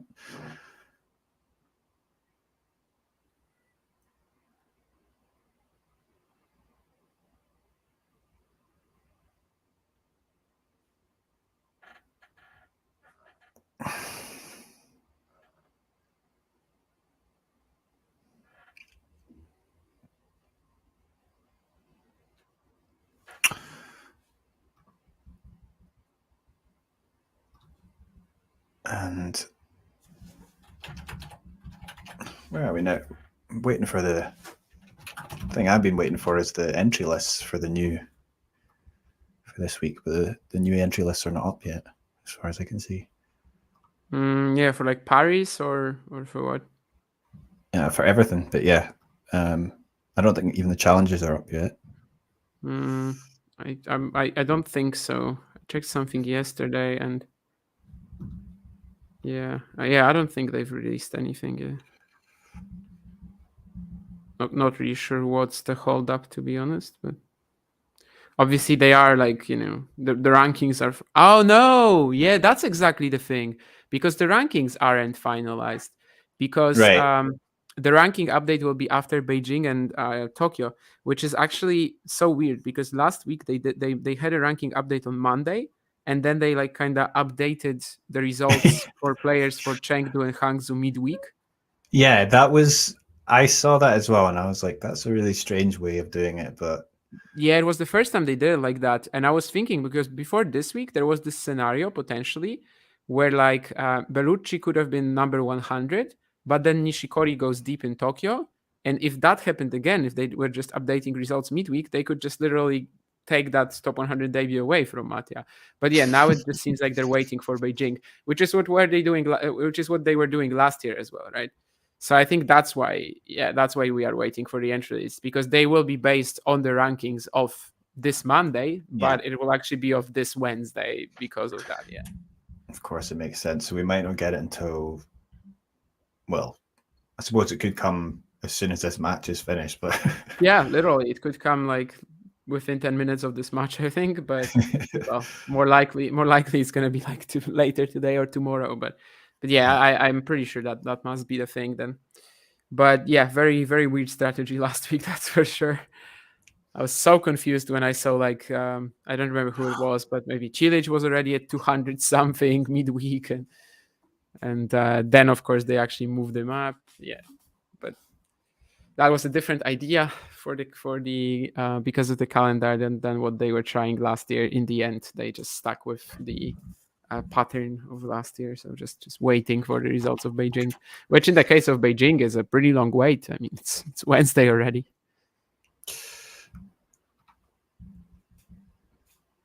And we're talking about tennis elsewhere. Forgot, yeah, of course, there's the Shanghai Masters going on. So Jerry Shang against Coleman Wong's already started.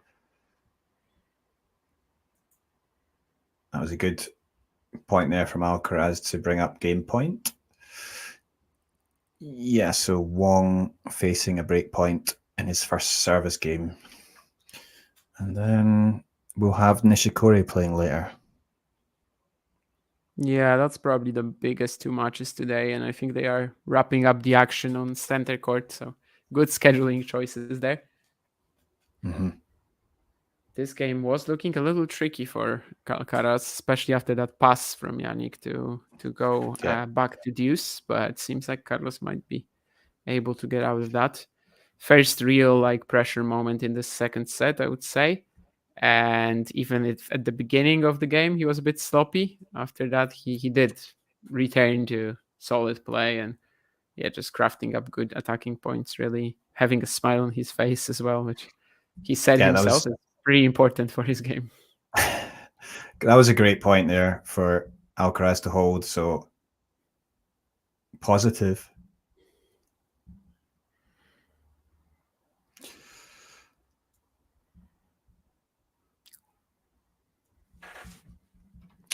And Coleman Wong against Shang, they're both guys that are next gen. I mean, Shang obviously is definitely going to be able to get into that. Do you think he'll play the next gen finals? Oh, that's a good question. I saw someone recently, I think it was that Ariel Fernandez guy on Twitter. He talks like a lot about junior players, and he was suggesting to someone that like maybe even free players won't play. Right. I mean, feels, yes, I think there is a chance like this. Shang and Mikkelsen maybe was the other one he mentioned. I think Mikkelsen is second in the race. But to be honest, like Mikkelsen, okay, he played it last year, but Jerry didn't. I think Jerry would probably like to play this one. And also, we don't really know. Like, I think even Fields might play because we don't really know what the effect of the difference date is going to be. Because, okay, it's middle of December, so it's kind of like middle of nowhere, and maybe that's not good. But at the same time, actually, maybe this is going to be something that the players can just use, in order to prepare for the season right now. Maybe this will actually be a kind of counterintuitive impact. And they will think, okay, this is a nice kind of like warm up, and this is a nice test of where I am right now. And in that case, maybe even Fields could play it. But I don't know. Yeah. Maybe this ATP 500 title is making it less possible now. Well, also there's the factor of the prize money. Yeah, it's it's in huge. Saudi Arabia now. It's going to be much bigger probably. So let's see. For Wong, I mean, last though, year it was already in Saudi Arabia. I think it's like $150,000 for participating, and then you've okay. got. And I think if you are undefeated for the entire event, then you have $500,000. I think. I would have to check that, but I think that's what I remember. So yeah, it's massive. Like, in order to skip that, you have to have a really good like support group, and I don't know, just good sponsoring that isn't going to go away anytime soon. So it's only really a possibility for players who are well off. And by the way, this is shaping up to be a great game from Alcaraz. That was such an interesting point at 15-all, where he decides to throw in that forehand slice instead of the dropper. Jannik decides to, Jannik is completely shocked, and Carlos gets the easy put away. And now he's also hit the return winner to give himself 2 break points here. Yeah. Wow. Well, all about these key moments as well, all about these clutch points. And now But yeah, we're it's going to have about to see if Jannik saves himself or not. Jannik can certainly get himself at these situations. He's done it a few times now.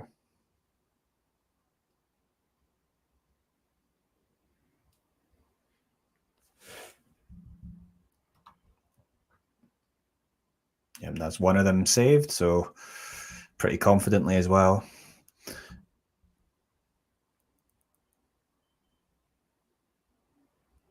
And Shang is up a break against Wong early on. So yeah, Wong is the one that would be very happy if he managed to make the next gen. And I'm sure he would play. Shang, though, for this tournament, it might be nice for him if he was to go through. Potentially could be playing against Alcaraz, right? Yeah, second round is Shang or Wong, and then maybe Pingwu in the third round. That's such a good section of the draw. If that all happens. But yeah, Shang or Wong against Alcaraz, especially Shang, it would be, of course, a blockbuster. They played at the Australian Open, but yeah, that was not a good match yet. But well, the hope is that Jerry has gotten himself to a much stronger level since. And also Carlos might be a little out of it after Beijing. Who knows?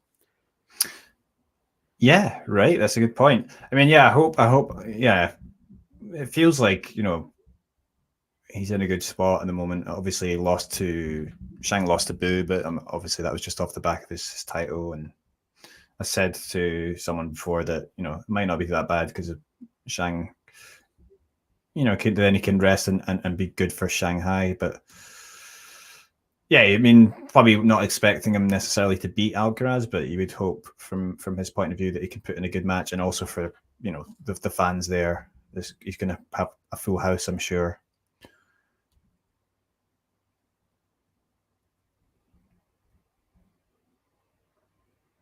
And this is another escape act from Jannik Sinner, isn't it? Yeah. Yeah. Is this the one that's going to seal the deal? Or are we going to have something more? But yeah, it was such a good reaction from Carlos, actually, to the previous, in the previous game when he was like 15-30 down, then there was deuce. He reacts so well. He attacks Sinner again here. It was kind of maybe similar to what we saw in the opener, when he was just like all over Jannik at some points at the beginning, just very energetic, very attacking. But yeah, now it seems like it's kind of cooled down as the match goes on, and Jannik is enjoying himself a lot more. But yeah, once again, just an escape tag that might be crucial.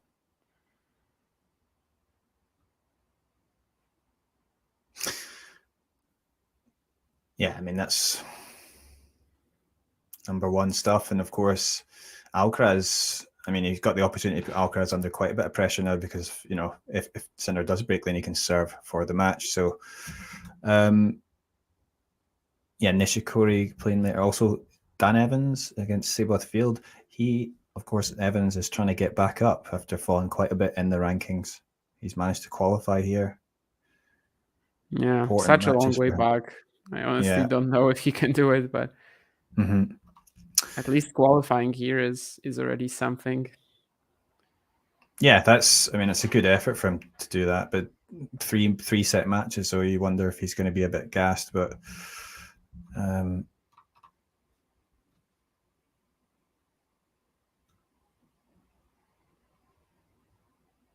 yeah, yesterday against Bolt, I guess it was pretty long, and Uchiyama round 1 as well, right? Yeah, yeah. I guess he could be. He pulled out of Hangzhou already, so maybe he's hoping for a long run in Shanghai. yeah. Yeah, that's good. I'm assuming then Hangzhou Challenger is playing in the same venue as that tournament. Yeah, the haven't ATP checked that, 250. but I'd assume so. I mean, She might has there ever been a Challenger played in a bigger stadium? Or I mean, actually, I suppose the one in Seoul here, it's got who plays in the I was Olympic gonna stadium. say, I mean, Seoul, you've been there, and I think you kind of mentioned something like that as well. Yeah, that this might be the biggest stadium that we have on the Challenger Tour, and maybe, yeah. But no, but that. Oh, yeah, it's a volley there from Alcaraz. Sorry, not volley, the lob, I should say. Yeah. Yeah, but this particular one in Hangzhou is the new one, and it's kind of insane to play even a 250 there, to be honest. I mean, Yeah, I mean, it's probably bigger than Seoul. Yeah. yeah. I mean, it's the Asian Games, right? That's it had right. to be amazing. Yeah. And yeah, Kukushkin. I saw the interview with him, and he was just like interviewed on court. He was just like shocked how big the stadium was and like the facilities. I guess when he arrived there.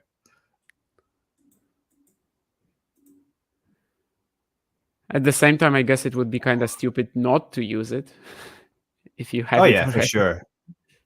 Oh yeah, So, absolutely. I'll check it in a second. Yeah, if it's the same venue actually, but I'd guess so.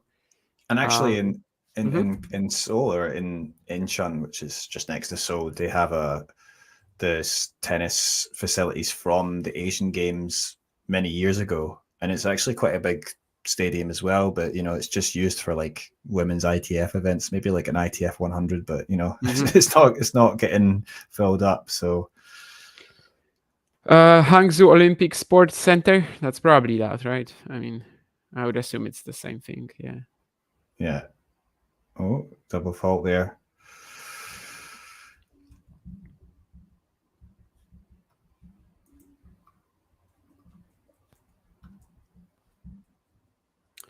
Hangzhou Olympic Sports Center. And yeah, that is definitely. Yeah, the same thing. So yeah. I mean, it's probably nice anyway for the players to have those kind of facilities for a challenger,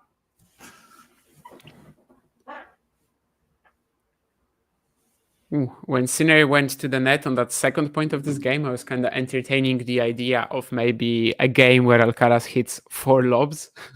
But of course, he went for a pass there. And it was also a good choice. Now, though, he's still in this, mostly because of the double fault.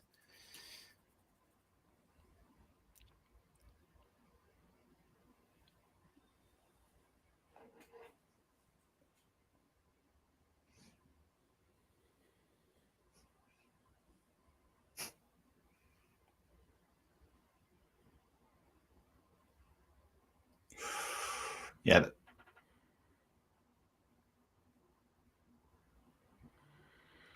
And the pressure from Jannik isn't quite out yet. It's still on. And as you said earlier, this is the moment where Alcaraz can really start thinking about the whole implications of potentially losing this game. Yeah, and if I was him, I'd really want a first serve, but and he's not going to get it, and it looks like he's going to lose the point because I can see that scoreboard. Yeah, he did lose the point, but still at deuce, and I think the scoreboard will probably be able to. Oh, actually, no, the scoreboard is okay. Never mind. It's a mess, but yeah, the scoreboard right now will be able to tell you that Carlos Alcaraz won the point. So basically, yeah, best not to look at it. That's always my strategy if I have a stream that's a bit further behind it on that occasion. Mm-hmm.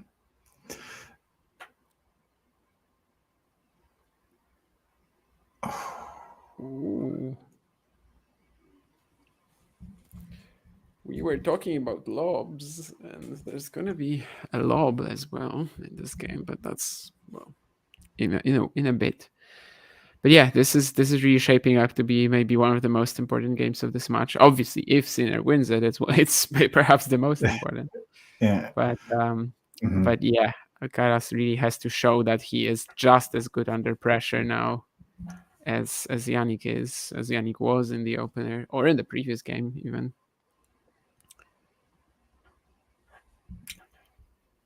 Oh my goodness. Yeah, should have put it away, but still a good effort, of course, to get that lob from Jannik. Yeah.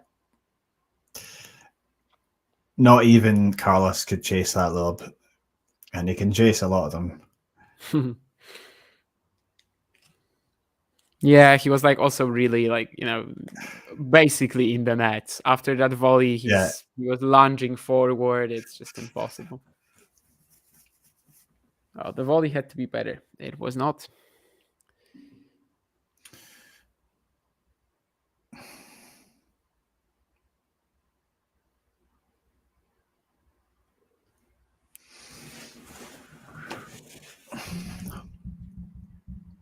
Oh dear. Yeah, that's a bit of a sloppy error off the ground from Alcaraz, and we're gonna have a breakpoint for Sinner, which kind of screams match point at you, but of course you can never know. You really, as I say, like in these situations, he's got to hope to get a good first serve. I mean, hitting a second serve against Sinner in this situation, I would feel horrible, but okay, great serve. One of the rare aces today from Alcaraz, I would say. How many does he have? The scoreboard might actually tell us 2, I think. So yeah, that comes in at a really important moment.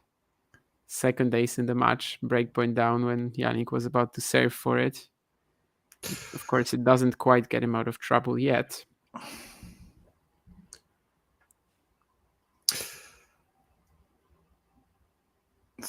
Hello, Thriller from Manila.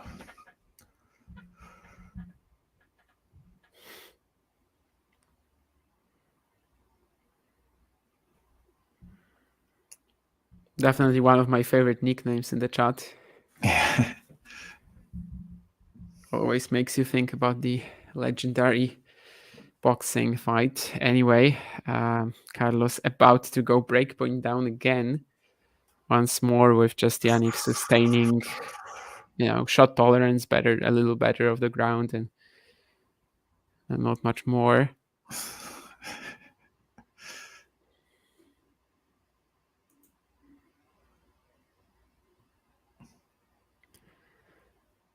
Yeah, actually, I saw that, as well, about your question about Bercy. I didn't want to listen to it because I probably said some stupid things there, but I saw that he made an entire video out of that.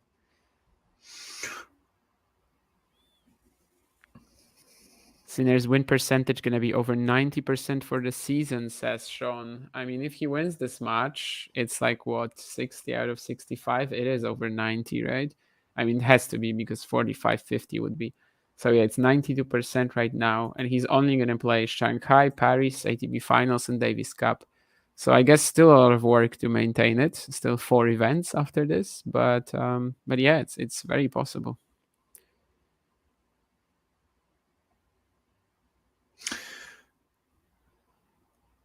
Ghosty's asking if Rafa's going to play that exhibition, the Six Kings, but I mean, seems like it. There's no doubt there's good money on offer. I don't know if he needs it necessarily, though, but Yeah, I don't think so. I sometimes struggle to understand why some of these players want to play events that are like even this well paid, because they're set for life anyway, right? I don't know. Maybe he just enjoy Wow. it. What a pickup Yes, from Jannik. absolutely. Wow. I mean, I don't understand how he got that ball.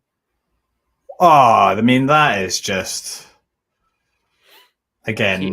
He is surviving these longer rallies like a lot better than Carlos right now, and also that get was just insane. Yeah, that's He could be an acrobat. That's number one worthy there. I mean,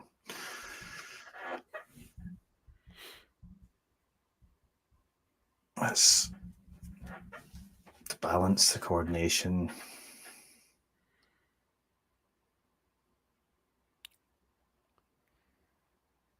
Oh, he's not going to be able to get that one though. So Definitely not. Alcaraz, can he survive here? It would be a huge hold if he can. Yeah, closing down the net pretty well here. Kind of the points that he's winning right now are usually like that. The longer rallies, he's the one a little more prone to crack.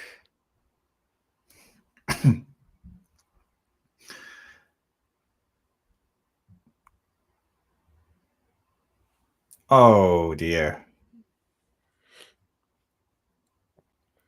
Yeah, He's just very waste that eager to forehand come in volley. there. Very eager, and I mean, he wasn't wrong, right? No. He had the open court there. It's just an error in the execution that sometimes you unfortunately will make. So is that true there that the six Klings they're paying at $6 million for the winner? I think something around that. Like it's either the prize money or the winner. Yeah. But yeah, if I mean probably free offer money. I just checked it. So yeah, it's ridiculous money there. Yeah, absolutely. It would be funny to me if Holger won that. If Holger. Yeah, each of the 6 participants is guaranteed a minimum prize of $1,500,000, and the winner takes home the largest prize in tennis history, $6 million. You know what it reminds me of? I mean, obviously the stakes are very different in terms of like the numbers. It's but Zizou Bergs, when he won the tiebreak tens exhibition, I think at the time it was like more than he had ever earned in his entire career, just the prize money from that.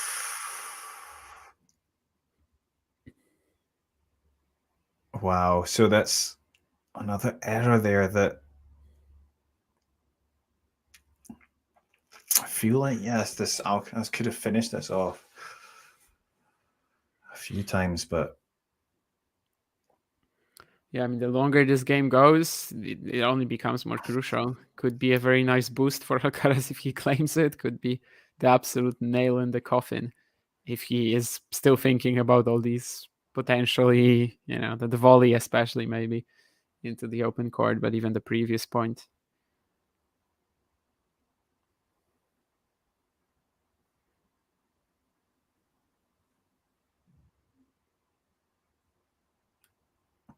but yeah, this time he's really spot good. on. This time he's spot on with the volley. So yeah, and Jannik did pretty well there, but oh yeah. It was similar to like 2 or 3 points earlier. There was one where Jannik was also trying to play the exact same shot and didn't go over. This time it did, and sometimes it's a death sentence for the player at the net. But Alcaraz perfectly executed it this time.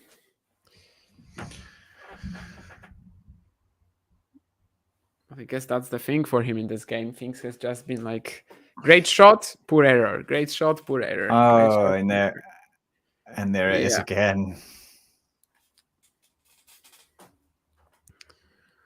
It's been very tough for him to actually win a few points back to back with these insane shots.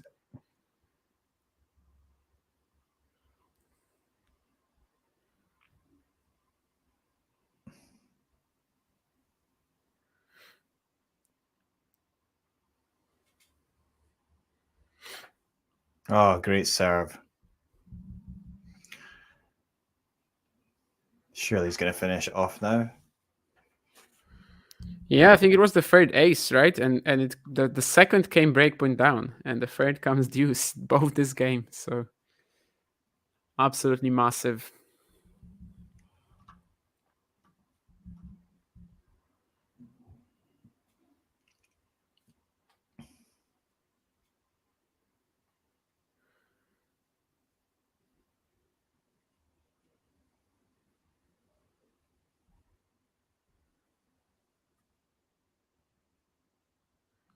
And he's not just stopping there.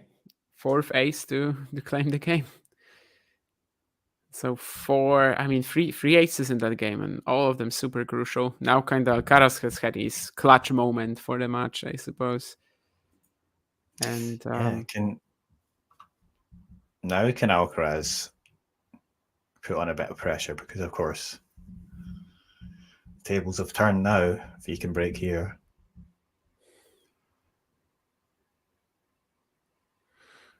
Yeah, half grass, half red clay court definitely always surprises people when you tell them about it, and they don't realize that something like that happened. But of course, not in a professional setting, not in a competitive match. And the blue clay in Madrid. I mean, always the best, like the goat of blue clay, Roger Federer. There was one event, he won it. Djokovic and Nadal, they did not do well. I think Nadal maybe lost to like Verdasco, and Djokovic maybe to Tipsarevic. Very weird profile, but well, they tried it. They stepped away from it instantly. And maybe this momentum boost now for Carlos can be huge.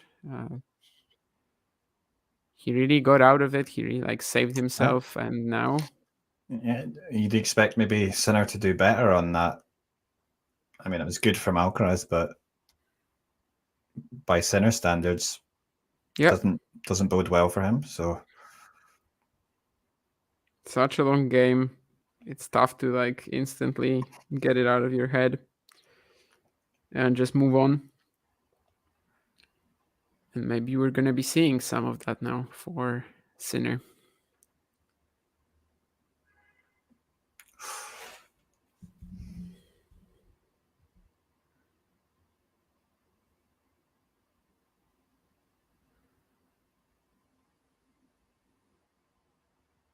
Oh, that was almost just clipping the tape. So for Caras is to fight back, then this is the moment. Of course, not ideal to miss that second serve return here, but the attitude was right. And he still has that 30-15 lead.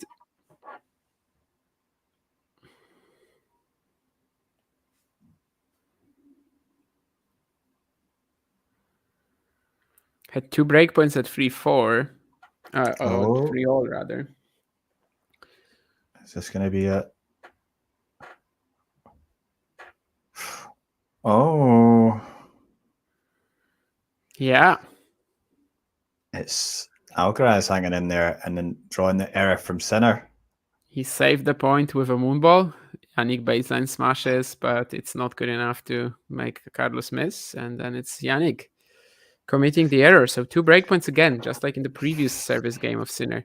There wasn't all that much to do, I guess, for Alcaraz on the next 2 points. But, well, if he's going to come back, if he's going to take this to the side there, here's the opportunity.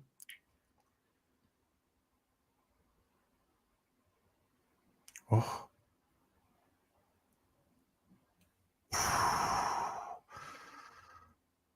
I thought that was going to be another error there from Sinner, but... Yeah, he did not hit it well. Definitely not. Everything is a little bit more shaky for Jannik at the moment.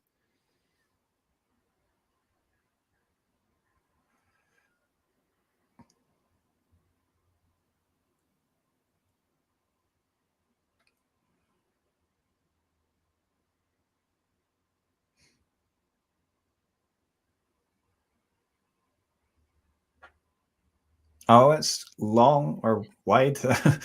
And wide, yeah. Wide. Chance for Alcaraz to serve for the second set, and Well, the last service game wasn't so simple, but he got through. Maybe we'll see now if he's going to do it more simply.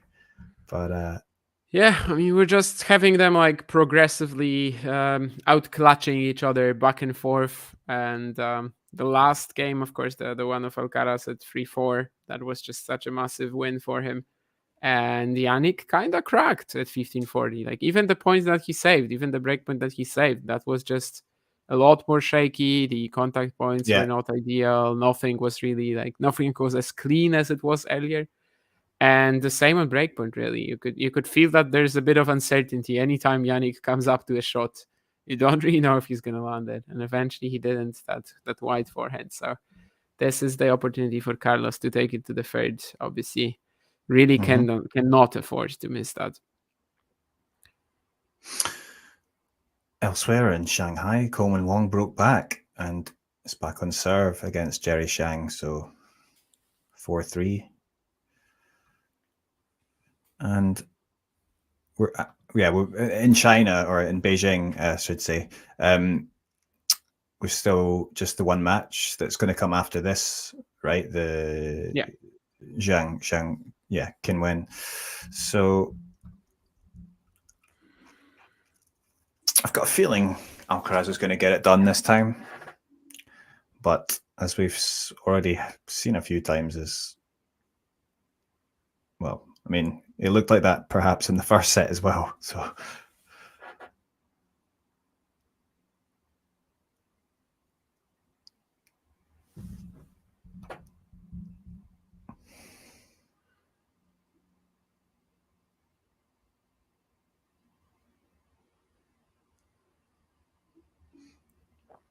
yeah, I mean, it's called green clay, Sean, but gray is obviously a fine description of its color. So we all know what you mean if you say that. And it is pretty different. It's just synthetic. It's not natural. It's a whole different type of movement and stuff. But obviously I've never played on green clay, so the only knowledge I have is watching and hearing other people's opinions on it. Well, seems like Carlos is really flying out there again. That backhand line, something we probably haven't really seen from him since the opening set. Yeah, when he hits a wave, though. I think before you came on, I said that they're going to have to be really work for it if they're going to match the Tokyo final from yesterday. And I'd say we're getting there, Aye, great point there. And Alcaraz comes out on top. Yeah, seems like this will be an easy hold after all for Carlos. I mean, was this point easy? Obviously not, but he manages to do some ridiculous running around and eventually find the pass.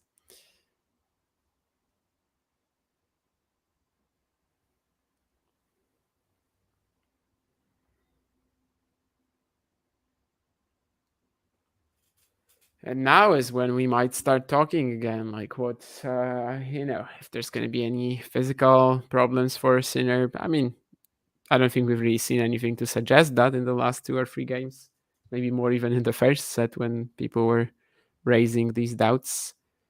But Alcaraz has fully turned it around by now. And whereas Jannik was entering the second set very high on his momentum, now it's going to be Alcaraz at the same position. Once again, Carlos wins more points in the set, but of course this time he actually wins it, and it's 6 more. Yeah, it was well done from Carlos.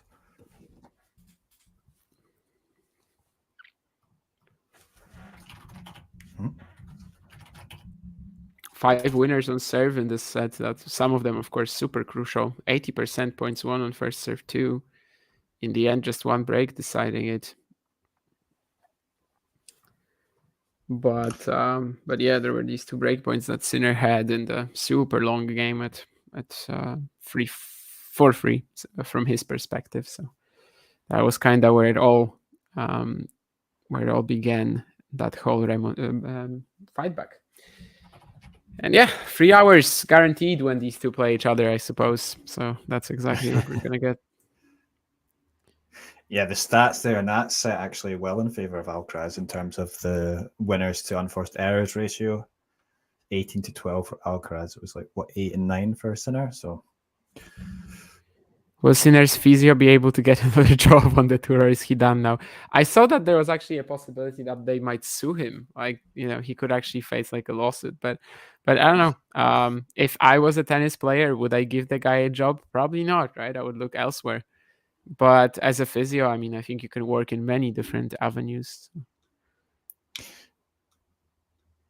So you're saying that the physio might sue Jannik? No, Sinner and his team. Like he's Okay, representative. right. They could sue the physio, yeah. But yeah, doubt they'll be doing it, but we'll see.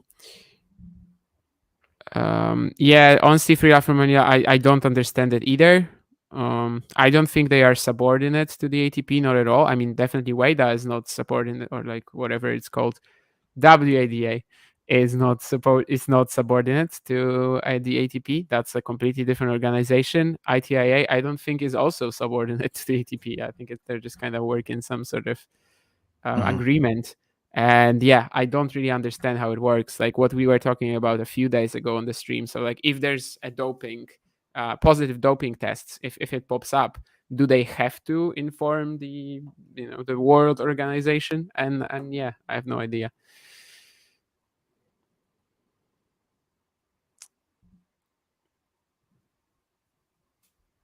Charlie's Angels, yeah, sure, that's a good one.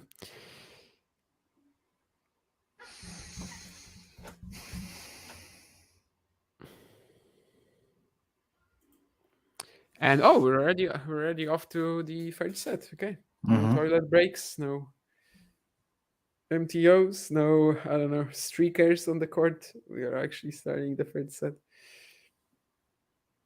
I was hoping for a minute of. No, I mean, I'm absolutely fine with starting the third set already. Yeah, I felt like there was almost a bit of anger in that Sinner forehand there, a bit of more intent. But of course,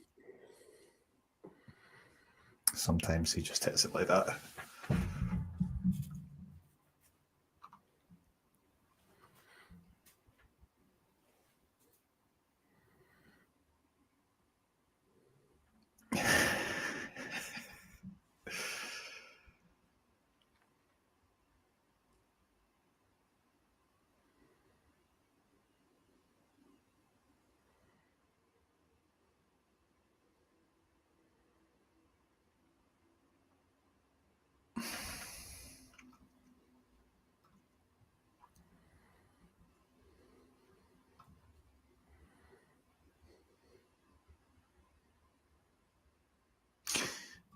Certainly the betting odds are with Alcaraz at the moment. Yeah, they were pre-match as well, which I had a bit of a discussion at the beginning of the stream with John about it being a little too in Alcaraz's favor in my mind. Yeah. Feel like for some reason during the whole week, like people have been just like uber like optimistic regarding Carlos's form. But I mean, this is the ultimate test. And well, so far I think both players are handling it pretty fine. So in the end, yeah, as I said earlier, like there was no right or wrong predictions here, I think.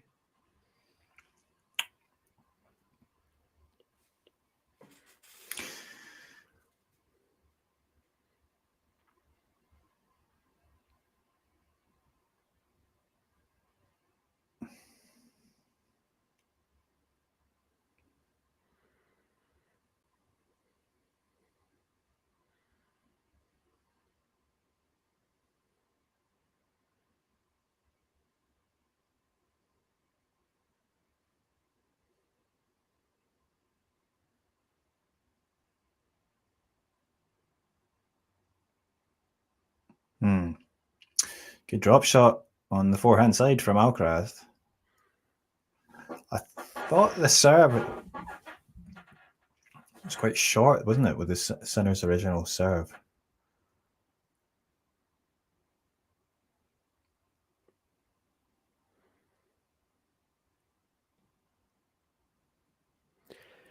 Yeah, Carlos, of course, once again getting the point of the dropper. I think there's only been like maybe one that Jannik was able to get, but well, it was at love 40, so ultimately it ends up being not that relevant, and Jannik is off to a decent start in the third. Now, whereas in the second set we were talking about one poor game basically possibly ending it for Alcaraz. Now both guys are in that scenario, so it's gonna be really high pressure from the get-go here. Was Jannik just waving to his team there? I don't know what that was about, but not sure. Or he's getting something from his team, or a little drink. It's pickle juice. Okay.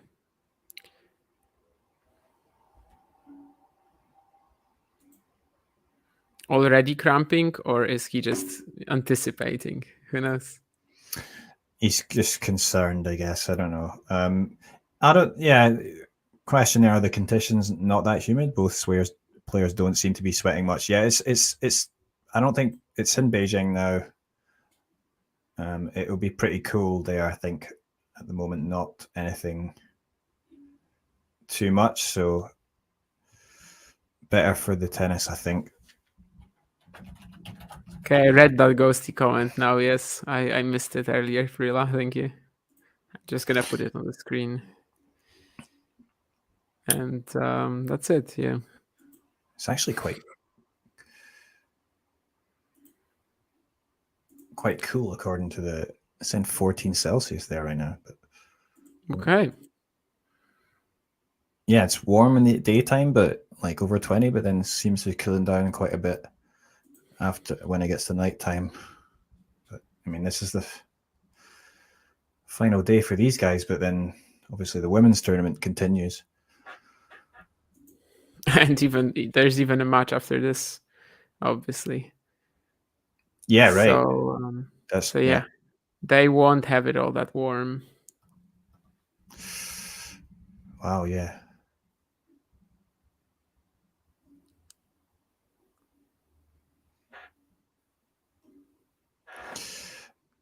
What was it? You know that when I was in New York, I was given a pickleback, which is there's a shot of whiskey followed by pickle juice. But wasn't good, to be honest.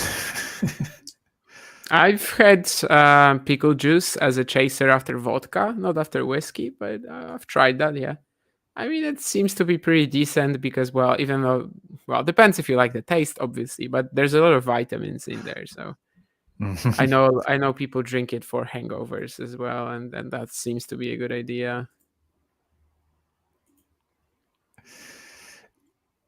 Yeah, it was nice for Coleman to get the wild card, but yeah, drawing against Jerry, not great. But it seems like the match is pretty tight at the moment. Although perhaps Shang is about to take it. It's 4-5 on the Wong serve. We've got Halep already on court as well in Hong Kong. Oh wow! Leading up a break on Arina Rodionova. Earlier, Navarro, of course, the WTA 125 specialist, defeating Golubic.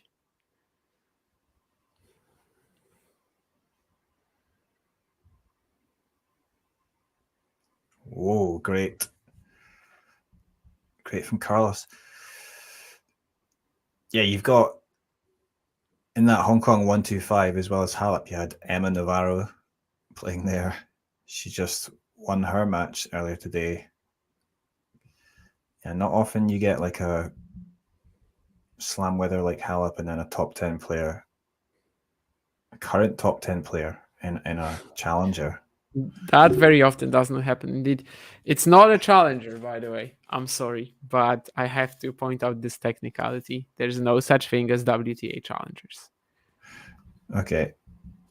I know that this is how a lot of people call it, or like how a lot of people, or like how the websites, the scoring websites put it. But yeah, there's no such thing as a women challenger. But yeah, WTA 125. Yeah, okay. I have to do it every single time. I mean, I refrain from it when I see it on Twitter because otherwise people would start hating me. But well, anyway, of course, it's a massive thing to have a top 10 player in that event. It's great for the event. In general, it's pretty weird because she can't play 250s, but she can play 125s. But yeah, it's a big story this week. If she's going to win or if someone is going to stop her. Victoria Golubic today was not able to. Yeah, now we have some tests for Jannik early on in the third set. 15:30. Yeah, he's going to have to step up here. The long game, he was winning a lot of the a lot of the extended rallies against Carlos. Things have definitely turned by now with once again just a more energetic version of the Spaniard and pressuring him a bit more.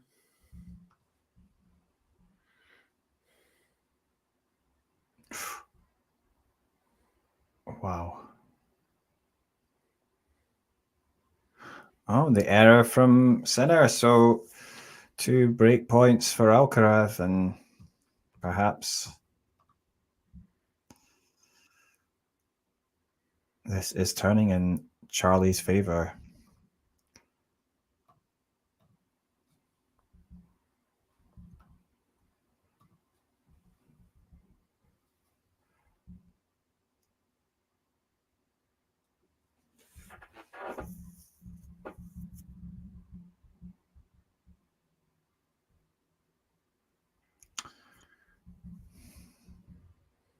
Doesn't seem like the pickle juice has helped much. We don't know how it would be before, without the pickle juice. Maybe he'd already be 0-3 down. Although he was taking it after the first game, so obviously not. But yeah, saves the breakpoint here. And you can once again see how comfortable he is using that drop shot, which around this time last year was still barely a part of his game. And now he's going for it on such important moments and also making it work.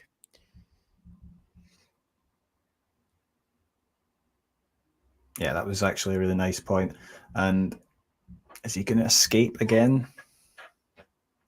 First serve will do it, perhaps. Time violation warning. Yeah, I think earlier there was also a shot where like they showed the clock and Jannik was still only starting to line up for the serve when it went 0. So maybe along with that one, it kind of added up for the umpire. Because back then, I don't feel like he had a warning. Wow. So that was a chance there that just quickly went. Yeah, he tries to slam the second serve return, and it does not work. Guess it's just enough kick. Probably should have done a bit better. I mean, he missed it by like 10 miles, more or less. Yeah.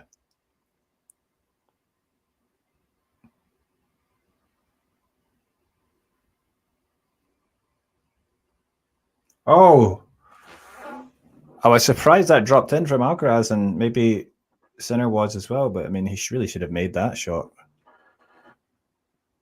Yeah, Carlos apologizing to him definitely helped him out there. That's little accidental return, and he will have another break point to potentially like really get ahead. Although, of course, early in this third set,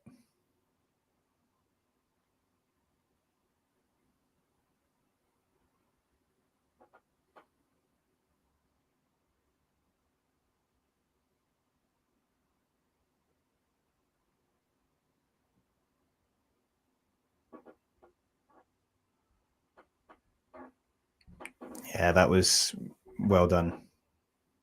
And Alcaraz takes the break.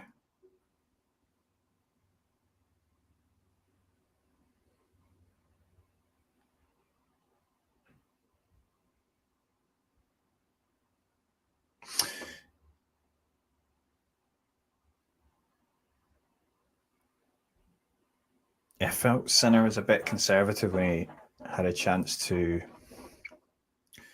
go big in that forehand. He just went down the middle, and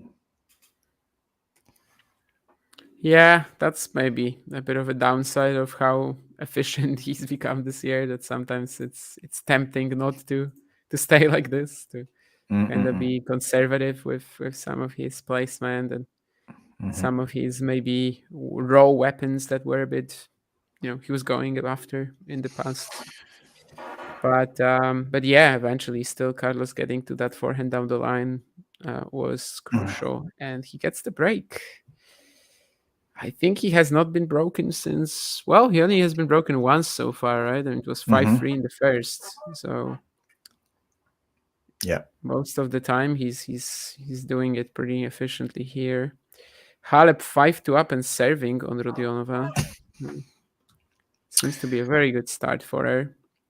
Yeah, I should say that Shang won the first set 6-4 against Coleman Wong, but Wong is up an early break in the second set. Svajda defeating Manarino in 3 sets. Vukic Mute. I'm pretty interested in Davidovich Fokina Diallo as well. Probably will catch some of that after this stream. Davidovich Fokina being at like 64 in the rankings still doesn't sit right with me, but well, that's how he's been playing this year. I missed some things in the chat, I guess. I mean, Eddie has been mentioning the Coleman Wong Jerry Shang match from time to time. Yeah, I guess you responded to that comment. Okay, never mind. Sing us a song on stream? No, thank you, Jake. You're gonna have to land on one of these drunk streams in order to get that.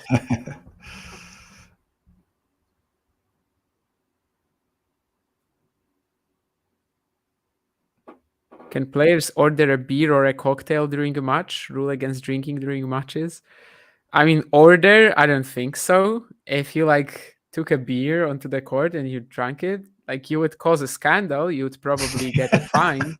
But I don't think they would like literally default you. I'm not sure about that. But I think you will probably get a fine for it, and probably a hefty one as well. So it's a one-time thing, If you want to do it once, if you're already a rich tennis player, go for it. But it's not recommended, I would say. But yeah, I don't think they can order it. What would be the purpose of it? Just to be, a bad boy or whatever. Nick Kyrgios could do it. No. Nick Kyrgios could do it, definitely.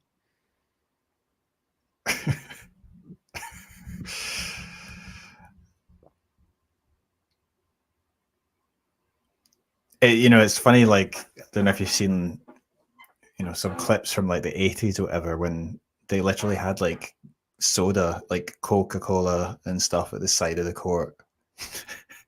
So like, they'd be offering like Coca-Cola to Ivan Lendl or something like during the match. Things have moved on quite a bit. I mean, Coke, sometimes players drink it mid-matches still. Obviously, Yeah. Marcus Willis is the most famous example of the Snickers, or what was it, and an RV Coke. But yeah, Coke, I mean, has some sort of like, if you're feeling a bit maybe like heavy on the stomach, it helps. So it has, and also a lot of sugar if you drink the non-diet version. So like I can imagine still someone drinking Coke, and I think from time to time it happens on the tennis court. But yeah, alcohol, I don't think I've seen that. Do I think everyone was doping in the 80s? Surely the testing was not stringent. Well, I guess it wasn't as stringent, right? But probably the doping technology wasn't quite that good either, right? So was the game physical enough for them to really need it?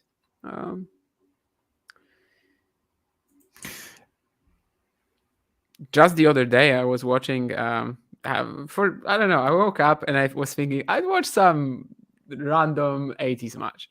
And I thought, okay, I might as well go, 80s, 70s. I might as well go for my countryman, Wojciech Fibak. So I went against Panatta at Roland Garros. It was like early 80s, and he actually beat him very easily. So I think that was at the end of Panatta's career. But anyway, I was watching that and I was just thinking, well, if you put this video from Porto where me and John play, it doesn't look all that different.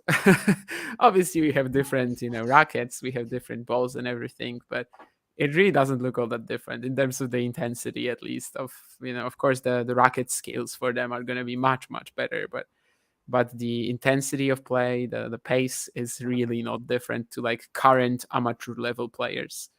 And I wonder if they really needed doping back then. But yeah, I'm not really an expert on the topic, so.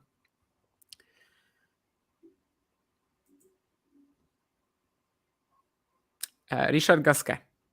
That was Richard Gasquet. He was, that was his explanation, at least, that he kissed a girl who was taking cocaine. And yeah, cocaine is banned because theoretically in micro doses, it could be a performance enhancing substance.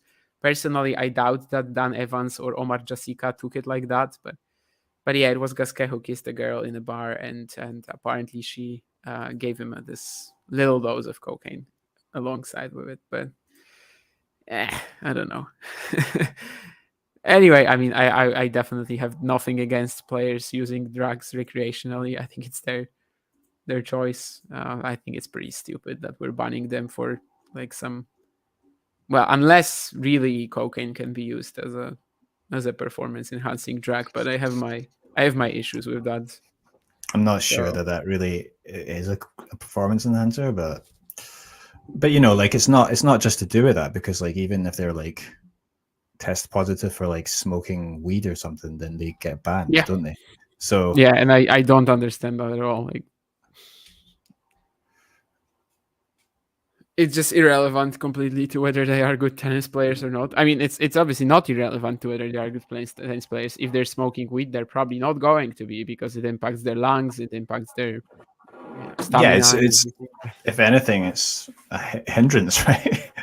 Yeah, they're only causing harm to themselves if they're doing that. So, to me, I mean, just allow it. Well, someone who is in real trouble here, Jannik Sinner, 1540, but he saves himself. This felt like Alcaraz can really close out the match right here. Yeah. So this is Sinner really has to hold here. Depending on how the rest of this match goes, we might be viewing this as a major missed opportunity, or we might forget about this game in 10 minutes. Yeah. But that was a pretty poor drop shot attempt there from Alcaraz on the backhand side. Good question, Keen. I would say, I think it's either one of the last two matches in Muller Le Captif, so Gasquet Prismic or Alice Layal, or actually Engel against Van Asch. I would probably say maybe Engel against Van Asch, actually, or Gasquet Prismic. I think that's one that a lot of people are going to enjoy. Alice Layal, it has the chance that it won't be competitive, and that's kind of why I'm maybe not necessarily that much of a fan of it for now. But yeah, I think Engel Van Asch maybe. I don't know what your choice will be. If it's going to be like a real choice, or are you just going to go for one of your favorites? Bernie Tomic not playing anymore, so you can't go for him.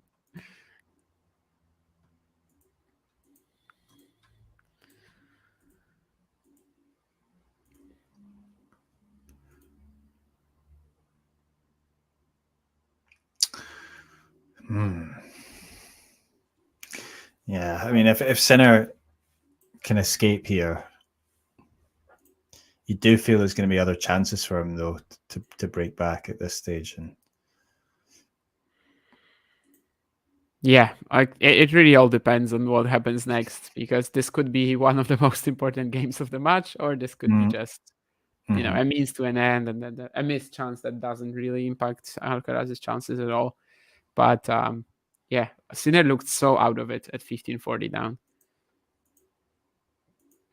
And it's both a testament to his strength that he is still in this and that he has just won this game, but also to I guess, to Alcaraz, like he really could have shut the door and he didn't.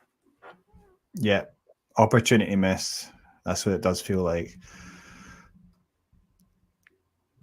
One could say that instead of the door, he shut the pants. And instead, he's going to have to sort it. That was a. I'm not sure about that joke there, Damien. I wasn't sure about it either, but no, Keen, come on, Coria Villanueva. Who wants to watch? I'm sorry, but who wants to watch Villanueva? And we've Has got he really done well this week? John here. I'm just going to take a quick break here. Of course, see you soon.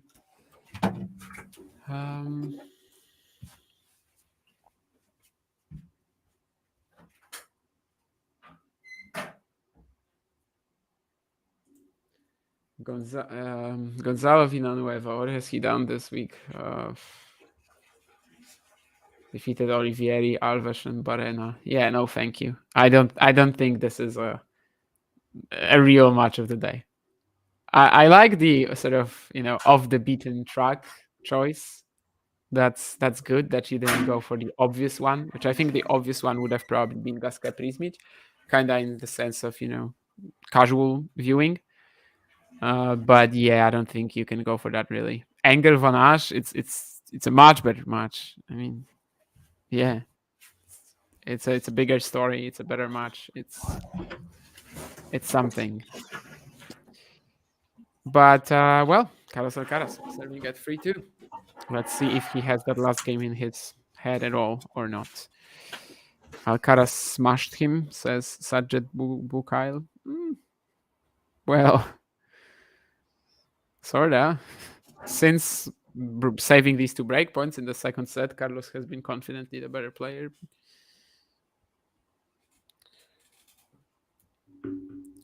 But let's see if there's one more twist in this or not. The era of Sinner outclutching Alcaraz has kind of ended with the middle of the second set, and now it's the other way around.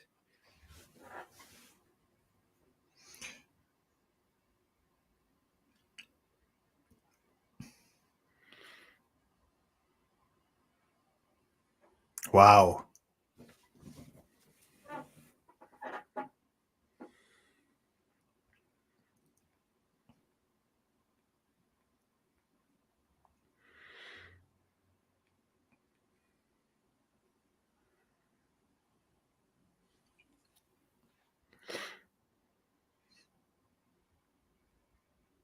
I mean,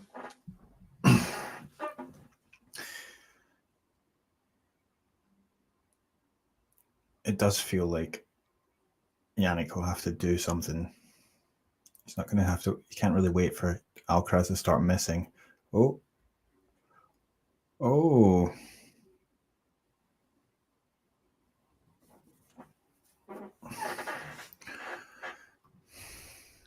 Yeah, like he did in that 3-5 game in the opener, from 15-30, just took it in his, took matters into his own hands for the next 3 points, had this incredible 3-point combination, and ended up stealing that opener. And he needs a similar spike here. So far, it's not coming, though. Alcaraz holding up very well. And really on top of him the last 30 minutes or so, physically, mentally to an extent as well. Although, of course, could have been a bit more clutch in the previous game, especially with the way that he was setting up these breakpoints and looked like he's destined to take them, but it didn't.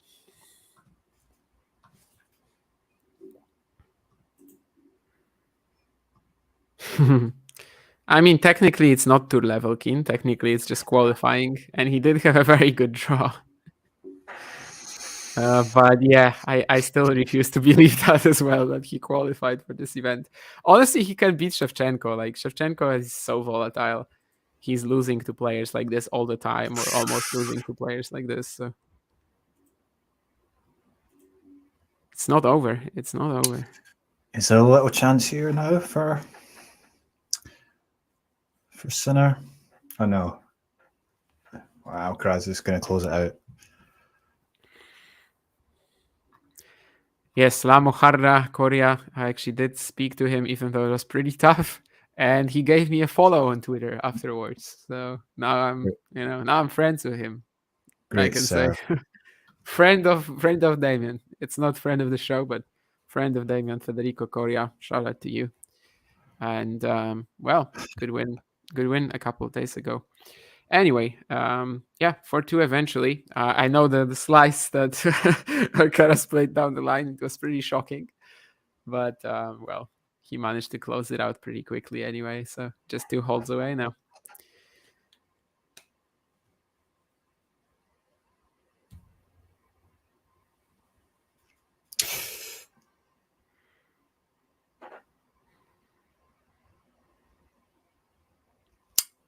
Ghosty saying he's surprised by the turnaround. I think both of us, we thought Sinner was going to take it in that second set, but yeah, for a while it was looking like it for sure. Then the Alcaraz serve came alive in that long game, and since then, like, it just took a complete turn. But he doesn't find that ace on one of the breakpoints. He doesn't find that pretty decent first serve that Jannik maybe even could have returned on the second breakpoint, and yeah, then maybe it's actually Sinner holding this 7-6, 6-3. It's just tennis, and well, 2 extremely good players battling in a fight of really small margins. But yeah, it's really taken a complete shift. And now we're just waiting to see if there's one more momentum twist or not.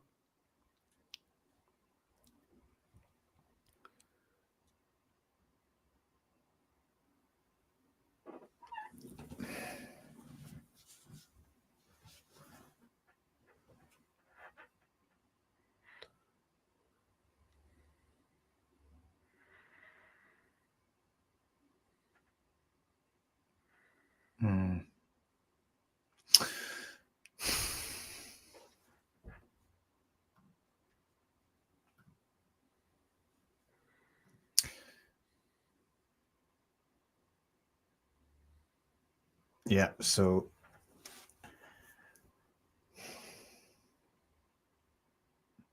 could be another simpler hold for Sinner here. That's a good served ace down the middle. So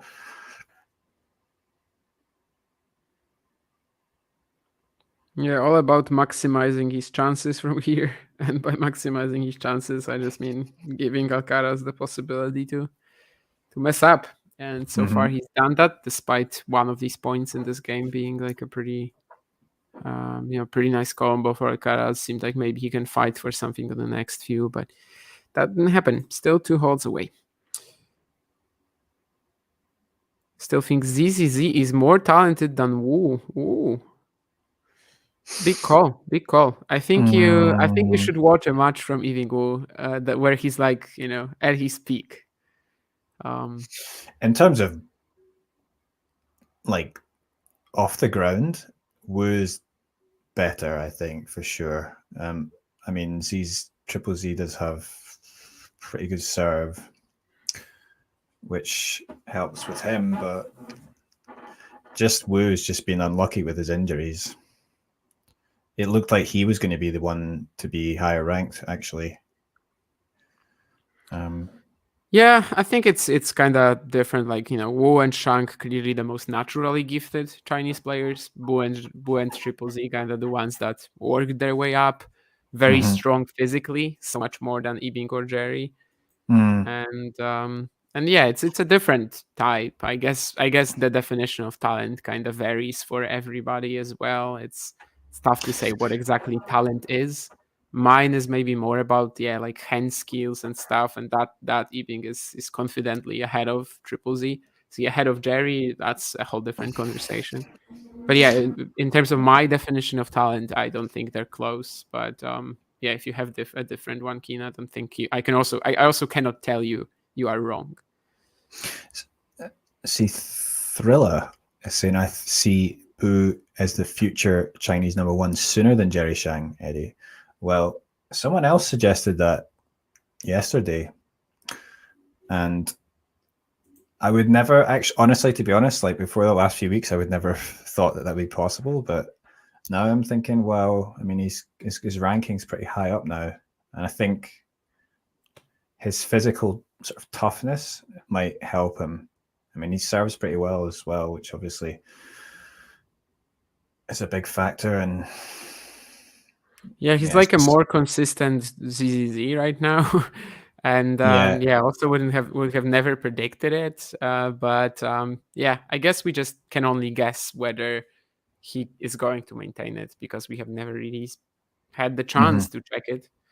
And playing in this sort of setting where there's so many fans behind him, even though he got so much more comfortable with it as well during the week, like it's not going to be like that at the next event he plays after Shanghai, which I don't know what it will be even. And yeah, I guess we kind of have to wait and see how that works. But it's certainly not an opinion that right now, yeah, I can just say no, you're wrong. Again, it's not a thing like that. It's still open. Wow, that was Sinner's definitely got a chance here. Love 30 And in yeah, Alcaraz. this is the moment. Unfortunately for Alcaraz, like he had that moment when he could shut the door, he didn't, and now a little out of nowhere, we've got once again just a massive moment. Oh man, and there we have it. Yeah, the Alcaraz error, decent return, but forehand from Yeah, it was Alcaraz like goes long. so unclear whether this ball will actually end up, twirling into the court or not. But eventually it doesn't. So 3 break points here.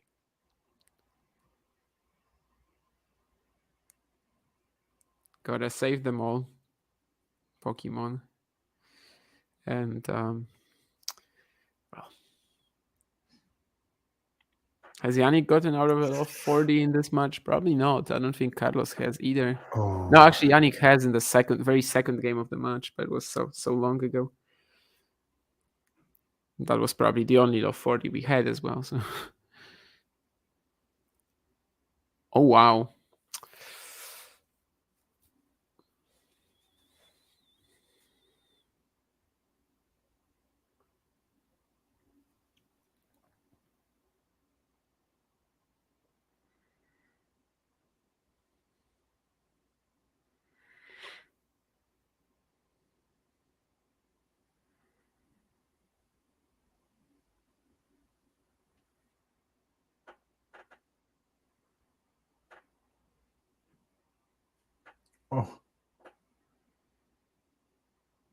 Oh, bit of luck there for Sinner but it was kind of self-made luck. So there we go. We're back on serve and crazy. Yeah, I saw some questions there about Bu. Yeah, he's obviously from a Mongolian ethnic group, but in China there's many ethnic groups actually. So, but he's China, and yeah. So someone asked there about as well the Davis Cup team. Yeah, China does have a Davis Cup team, but unfortunately they're down in the World Group 2 at the moment. Yeah, I mean, they played Romania in September, went to Romania. It was an away tie. And, well, they didn't really do that well. I mean, even Buyun Chalketa lost a match to... Yeah, that's right.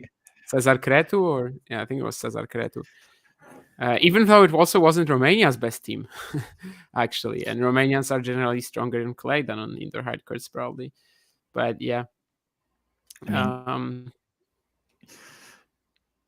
China didn't play their best either, right? I mean, they usually just get like Iju and one of the top guys, but never really like the whole package. Yeah, you would have to say if they had all Wu, Triple Z, and Bu, and yeah, a Shang as well. I mean, that would be quite a team actually. And obviously you've got Triple Z. He's got quite the doubles experience, so. Yeah, I was just thinking about that. I mean, he'd definitely be on the doubles roster. I don't know who, but I mean, it will also be a pretty fine team regardless. But yeah, I mean, they just don't have that. I think right now it was again Bu and Zhu, right, as the singles players against Romania, and then I think Rigalete played the doubles and with someone. So yeah, definitely not their best lineup that they sent to Romania there, and even Bu had a couple of pretty weak matches there. Yeah, you're saying, and yeah, he hasn't had the results that Bu indoors. It hasn't been very good. But Yeah, and obviously that's where most of the Davis Cup matches will be played. You don't understand the ethnic Mongolian distinction. I mean, who doesn't? Ghosty says. I mean, he just comes from a Mongolian family living in China, right? I mean, as far as I understand, Mongolian community, I guess. Yeah. I read that the reason he started playing tennis, Boo, was because of I think like his one of his parents died, so he was raised by his grandparents, but then his grandparents couldn't actually speak Mandarin. So like I guess they speak different, Mongolian language or whatever. And then yeah. Yes, for the highest ranked Mongolian tennis player, because that was a question. I've got absolutely no idea. I cannot name a single Mongolian tennis player, to be honest. Either from right now or from the past. Apparently, there's someone who is called Munkbahatar Badrak on the ITF website.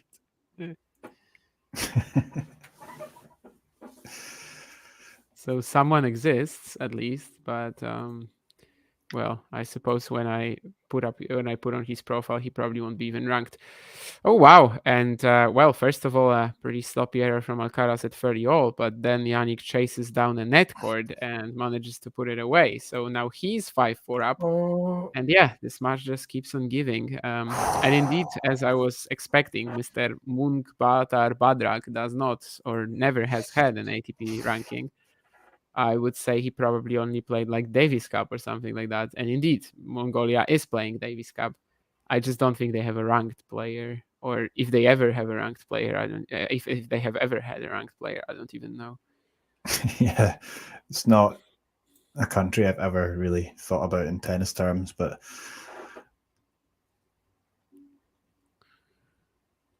we can say, I think, with full confidence that the best Mongolian tennis player is Buyun Choket. We can just count it there, and that's enough. Like, there's not much we can say otherwise. Thriller, I have a Korean background. I'm actually in Korea right now, in case you didn't know. But I am from Scotland as well, so. I mean, I don't know if I've heard the phrase ethnically Haitian, but like, yeah, we talk about the background of some players from time to time, especially if they're more interesting. I've definitely heard Michael Agui described as, Irish, German, Ukrainian, Nigerian. So, yeah, Orian Choinski is British, Polish, German. So I think from time to time we talk about it. Although indeed the phrase like ethnically something, probably with Buyun Choket in the tennis world, I've heard it for the first time. Yes. Ghosty saying that ATP ignores Kashanov's ethnic Armenian thing. I'm pretty sure I've heard that mentioned before, though. Yeah, I've heard it once or twice for sure.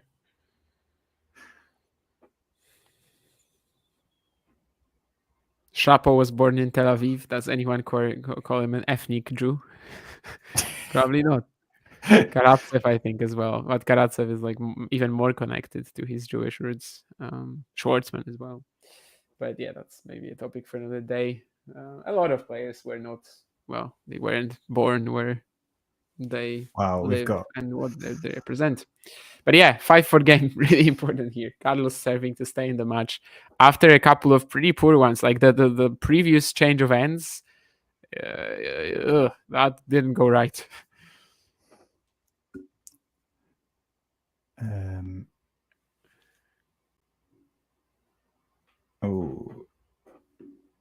Sinner will be upset about that return there. Keen, I'm surprised you asked me about Yoon Sung Chung because he's kind of disappeared, I think, but he's still playing, but not too much. My opinion is he's a good ball striker, but he just doesn't have the head for playing tennis, I think. Not compared to his level, that's what I mean. No, I mean it's I don't necessarily disagree, but it's just a funny phrase. Doesn't Yeah, have a head. And a lot of players don't. A lot of players don't. I just, yeah, I've seen him a few times. I mean, I've even seen him. Yeah, sometimes he hits the ball so well, but it's just like, you think, why is this guy not much higher ranked? But then, of course, you see other times and he's just so you see a bigger sample and you're like, okay, that's why. Well, that was a good take there from Alcaraz, and we're back on 30-all. So it's very exciting right now. I mean, it is, yeah. After he missed that drive, I mean, things were just not looking great, but he cleans up that point somehow, barely stretching to that forehand volley. It wasn't a perfect drop shot whatsoever. It was not, but eventually he still made it work. And after being like, I don't know, so unclutch for the last 5 minutes, he now is suddenly turning into a god again. You're going to see this next point. I mean, Sinner is laughing about it because there's really not much you can do.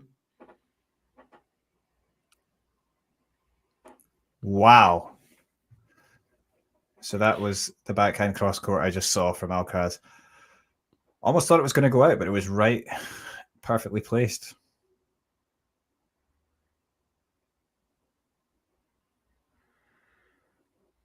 Yeah. And I suppose, I mean, at the moment, this feels, I mean, if Sinner loses this, I wouldn't say it's so significant for him. Oh, wow. That miss there from Alcaraz. One player is going to be very disappointed today. I think so far, Carlos has had a bit more to be disappointed about. Yeah. Missed a bit more chances, but it's not like he hasn't been clutch on like some other occasions. So as long as he's still in this match. But yeah, this volley, needless to say, it just should have closed out the game. It's a little opportunity as well, this sort of stretch of at the end of the year for Alcaraz maybe to catch up with Sinner in the rankings. But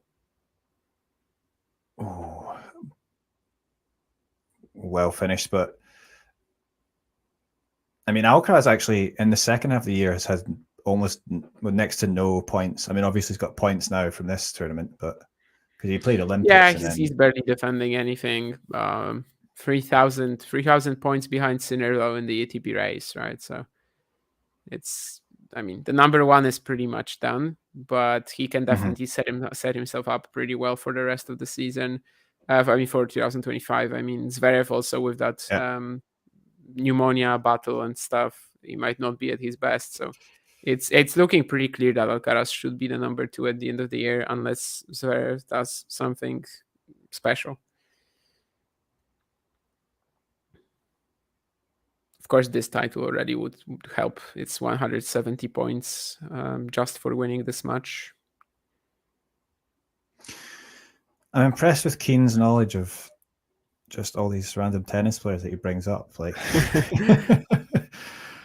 yeah, Keane does watch a lot of random matches, that's for sure.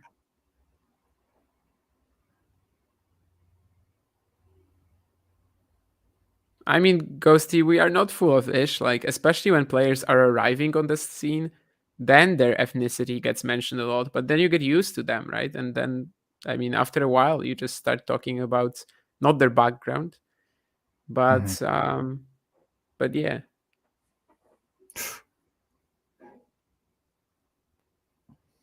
Seibovics, Nazi sort of connotations, definitely they are mentioned a lot.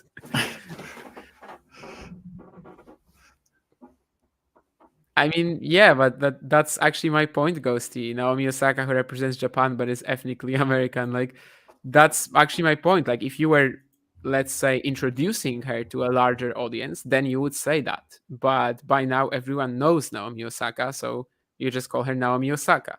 And when Buyuncha Oketa is exactly at that moment, then you mention that he's ethnic Mongolian or whatever they call it. And if he's going to stay on the main tour for 10 years, then no one is going to be talking about it, because by then everyone's just going to be familiar with who the guy is. And yeah, with Sinner as well, obviously. There are mentions about his, let's say, German is his native language and how close to Austria he was living. But again, he's just so familiar with everybody right now that there's no real sense of like bringing this up every single article anymore, because there are just more interesting, there are more important stories.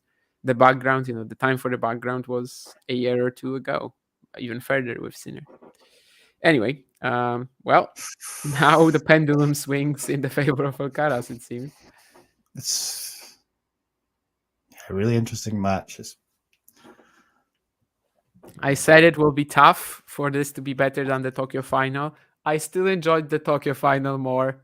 Yes, you can scream at me, but I mean, that's just me. I think conventionally, people will regard this as better than the Tokyo final.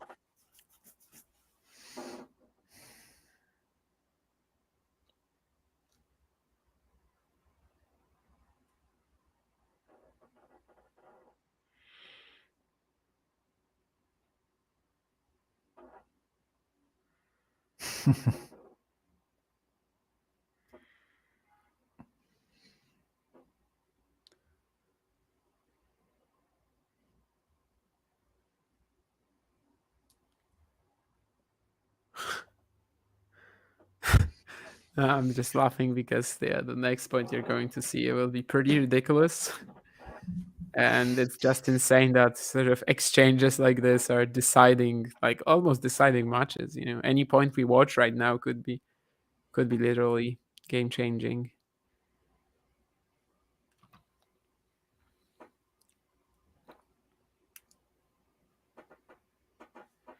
I dread my slow stream. Oh.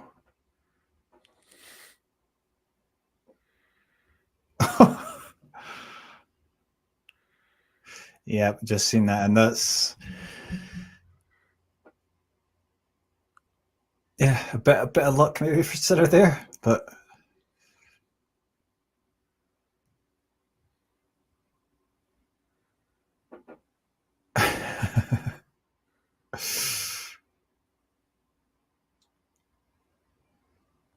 but I mean, still a chance here for Alcaraz.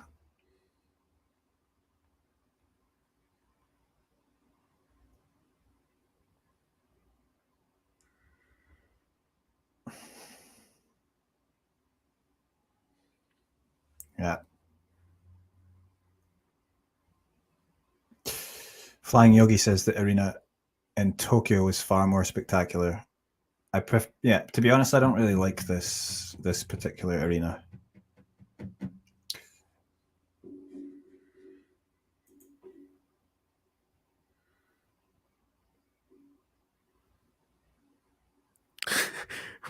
My ethnic Irish, what are you talking about, Keen? I actually don't know what my sort of like roots are, I suppose, but maybe. Because of your drinking habits, is it? Wow. I'm actually ethnically Irish as well, but okay. I mean, I'm from Scotland. Scottish, Irish, Korean, ethnically everything. Yeah, actually most of my ancestry. It's been in Scotland for a long time, but it's a lot of Irish ancestry. So.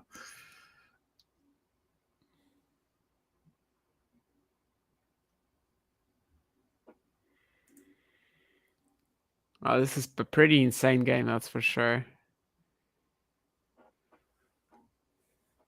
Oh. Jannik is putting some great serves in, but Carlos somehow keeping himself in the point. Sometimes it's enough, sometimes it's not. It was enough at the 30, at the deuce point. It was not on the game point. It's still in that, basically the tension right now is on every point. I think even Carlos is a little like more subdued in his reactions when he wins a point now. He just knows like this is, it's no time for BSing. This is just... Oh, this is it. Surely. I've got a feeling Alcaraz might take this, but So far, our feelings in this match have not been the best.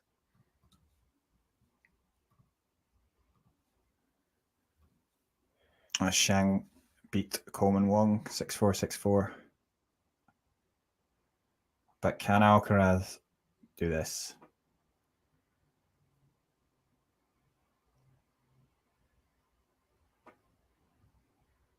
Oh, good serve. And that was an outburst of emotion there from Sinner. He said, "Let's go." That's about as much as we'll get from him. Doesn't usually say too much.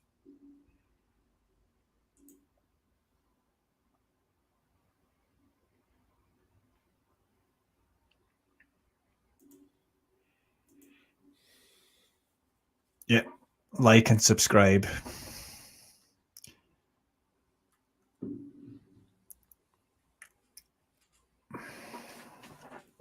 Yeah, if you want to join the fast-moving train that Talking Tennis subscribers count is, go ahead. You have to be quick if you want to get there before 11K, because apparently we're going to be a very fast-growing channel now.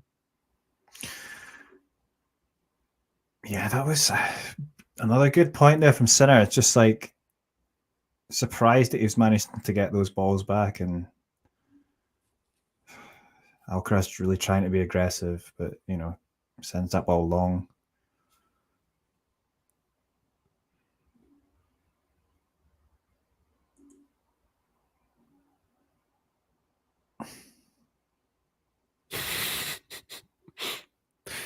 Just saw Flying Yogi's comment about the place that the Communist Party meets.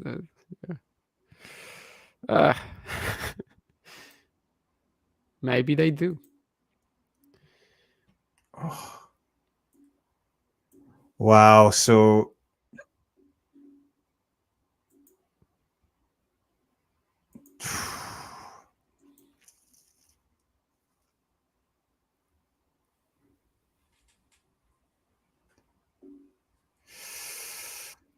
that was yeah, just the one break point for Carlos, saved with a big serve. But yeah, it just keeps adding up. Carlos definitely the player who's had like more opportunities in this one. Yeah. Even if this one wasn't maybe particularly amazing. But yeah, I would say certainly he's the guy who will have more regrets if he loses this. Yeah, I just wonder if Carlos is maybe on his mind a bit as well that he couldn't take the first set when it looked like he could, and then in this set, obviously Sinner's come back and now he's ahead. Yeah, first set probably not by now, but like the 4-2 lead that he had here and the 2 breakpoints at 3-1, that could be a thing. Yeah, well, you're saying like our instincts haven't been good. I mean, I kind of thought Alcaraz was going to break back there, and then now Sinner's on top. I'm thinking, is he going to step up here? We need a. Do we want a tie break? I think we want a tie break, don't we? Oh yeah, I mean, of course. By now it would be a pretty anticlimactic finish if we didn't get it. I think, although that would probably favor Sinner. Oh, I mean, Sinner wants that.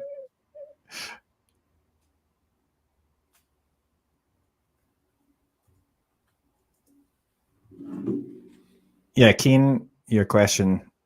No, not really. No regions like that.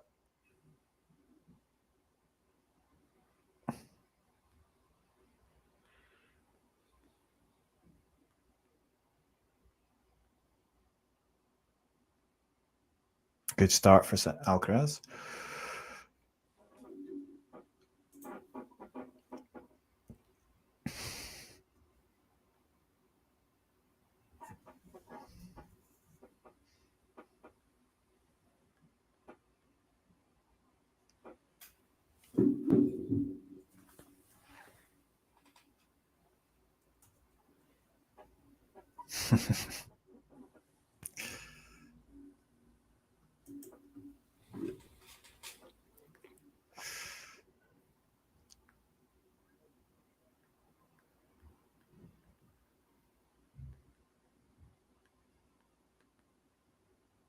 Oh.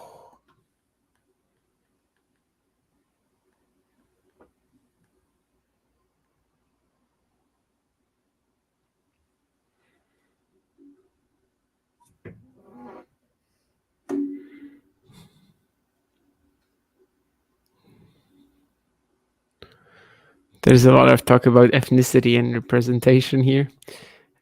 Jake very charmed with Alcaraz. Well, if he loses this one, will you be charmed?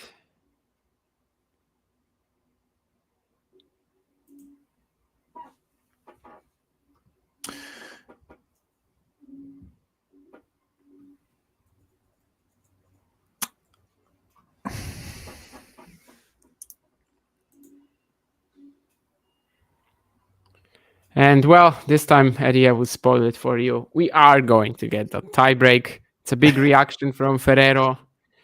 It's a big reaction from Alcaraz. And well, we have spent about 3 hours to get to this point. We are finally going to have it. And well, there were so many twists and turns. By the way, Arina Rodionova has a set point on Simona Halep in tennis news that right now interests a little, not anybody, not like nobody, but just, well, right now everyone is here. Everyone is watching this.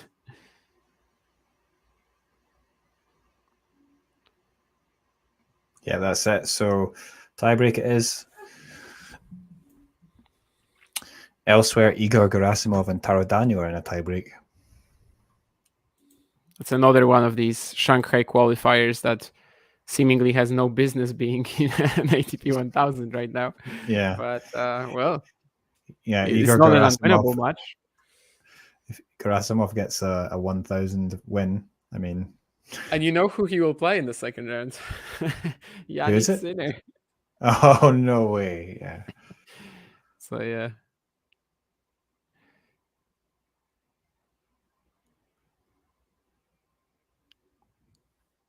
Good serve. And easily finished there by Sinner. So,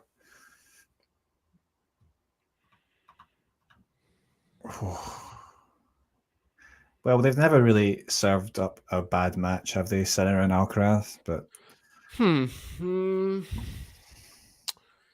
last Beijing wasn't amazing, just because after the first set, Sinner like really started dominating and kind of died at some point. I wonder if this was like the worst. There was also this pretty weird one in Umag, right? Oh yeah. And I'm calling it pretty weird because like Jannik very quickly got to after the second set, just very quickly got to a point where you could see he's running away with it. So they've definitely had matches which were... That was the one that was like Alcaraz won the first set like 7-5, and then it just 7-6 and then 6-1 6-1 Sinner. Like, does it count as a bad match? It certainly counts as something like relatively unexciting compared to the rest of the rivalry. But so yeah, I think they've had matches that didn't live up to the expectations. Yeah. Not this year though. This year definitely all of them have been at least acceptable. And this one probably will serve, not as important maybe as not as important as the one at Roland Garros, but certainly probably better in terms of like quality, consistently, and the fact that Roland Garros just had them both kind of out of it physically. Alcaraz still unable to hit through the forehand, and Jannik just being a little down after that unideal clay prep. So this one is probably the one that's the best in terms of like overall quality from start to finish. Long break here. Alcaraz fixing the shoe. Yeah, was it because of broken shoestring? I think so, but I'm not sure. Is Carlos stalling, or did he have a shoe blowout? Something happened with his shoe, but I'm not exactly sure. And yeah, the tiebreak record that Frila from Manila is mentioning as well. That's definitely something we've mentioned a few times today, and it could be that Jannik just wins 2 here.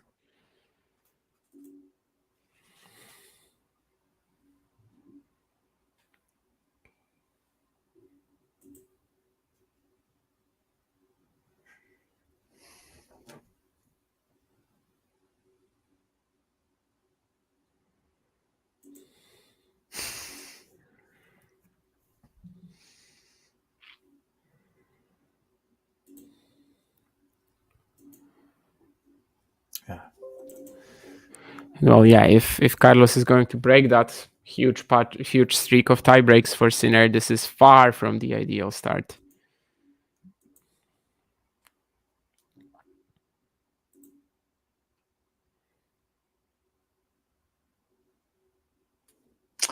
Wow, so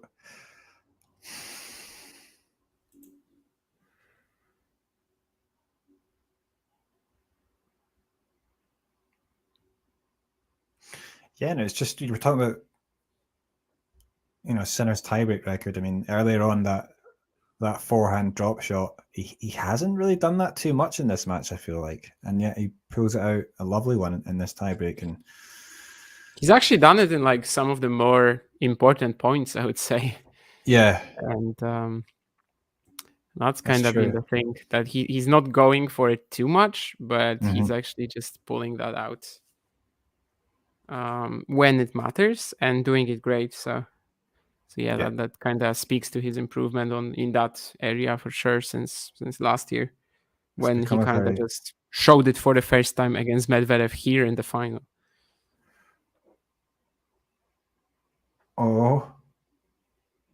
and that is a point for Alcaraz. So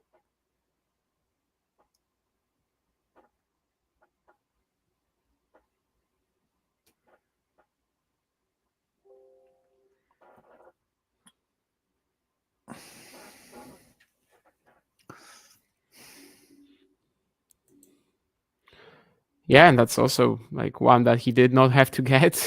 That very inventive, quick drop shot. Then of course just needs to cover, but yeah, things are really, really tough for him at the moment here.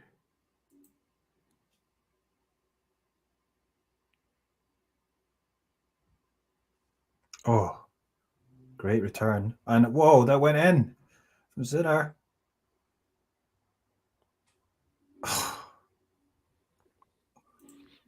Two mini breaks restored by Alcaraz with some absolutely incredible rallies.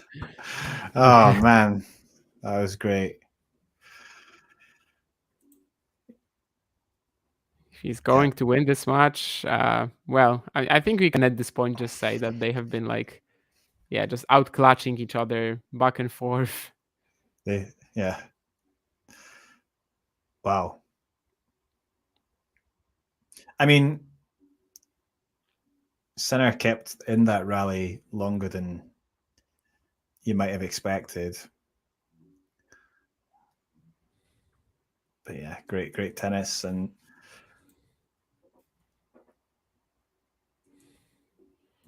if you can get to 3-0, that's great. And that's a great serve to do that.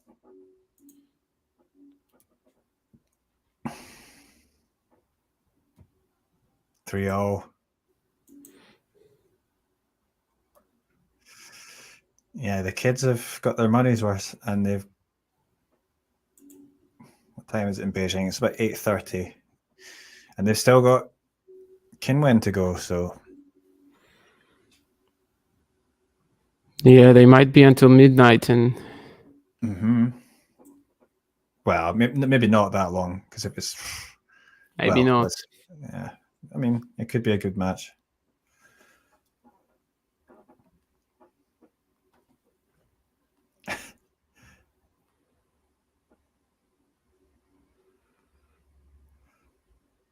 Definitely think my stream is behind. Yeah. Oh, well done in the net there from Alcaraz. So he's up 4-3.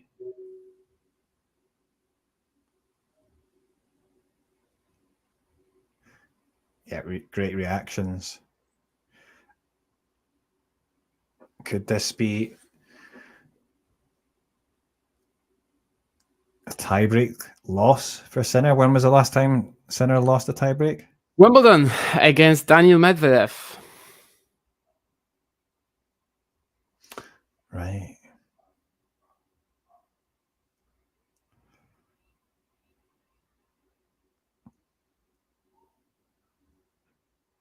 Oh, Sinner's looking nervous to me, but Second serve.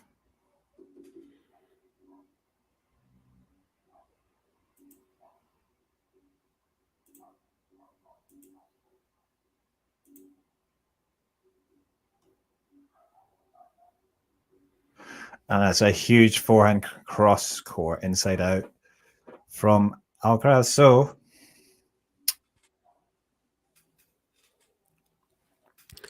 it's a fantastic effort so far from Carlos from 0-3 down, and especially with crazy. Yeah, especially with what's been happening to Jannik in his last basically 18 out of 19 tie breaks, right?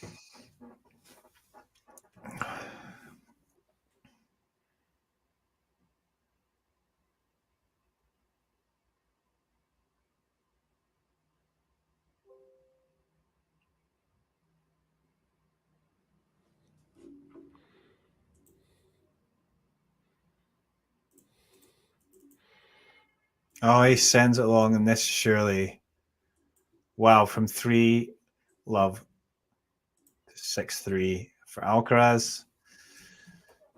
Yeah, 3 match points.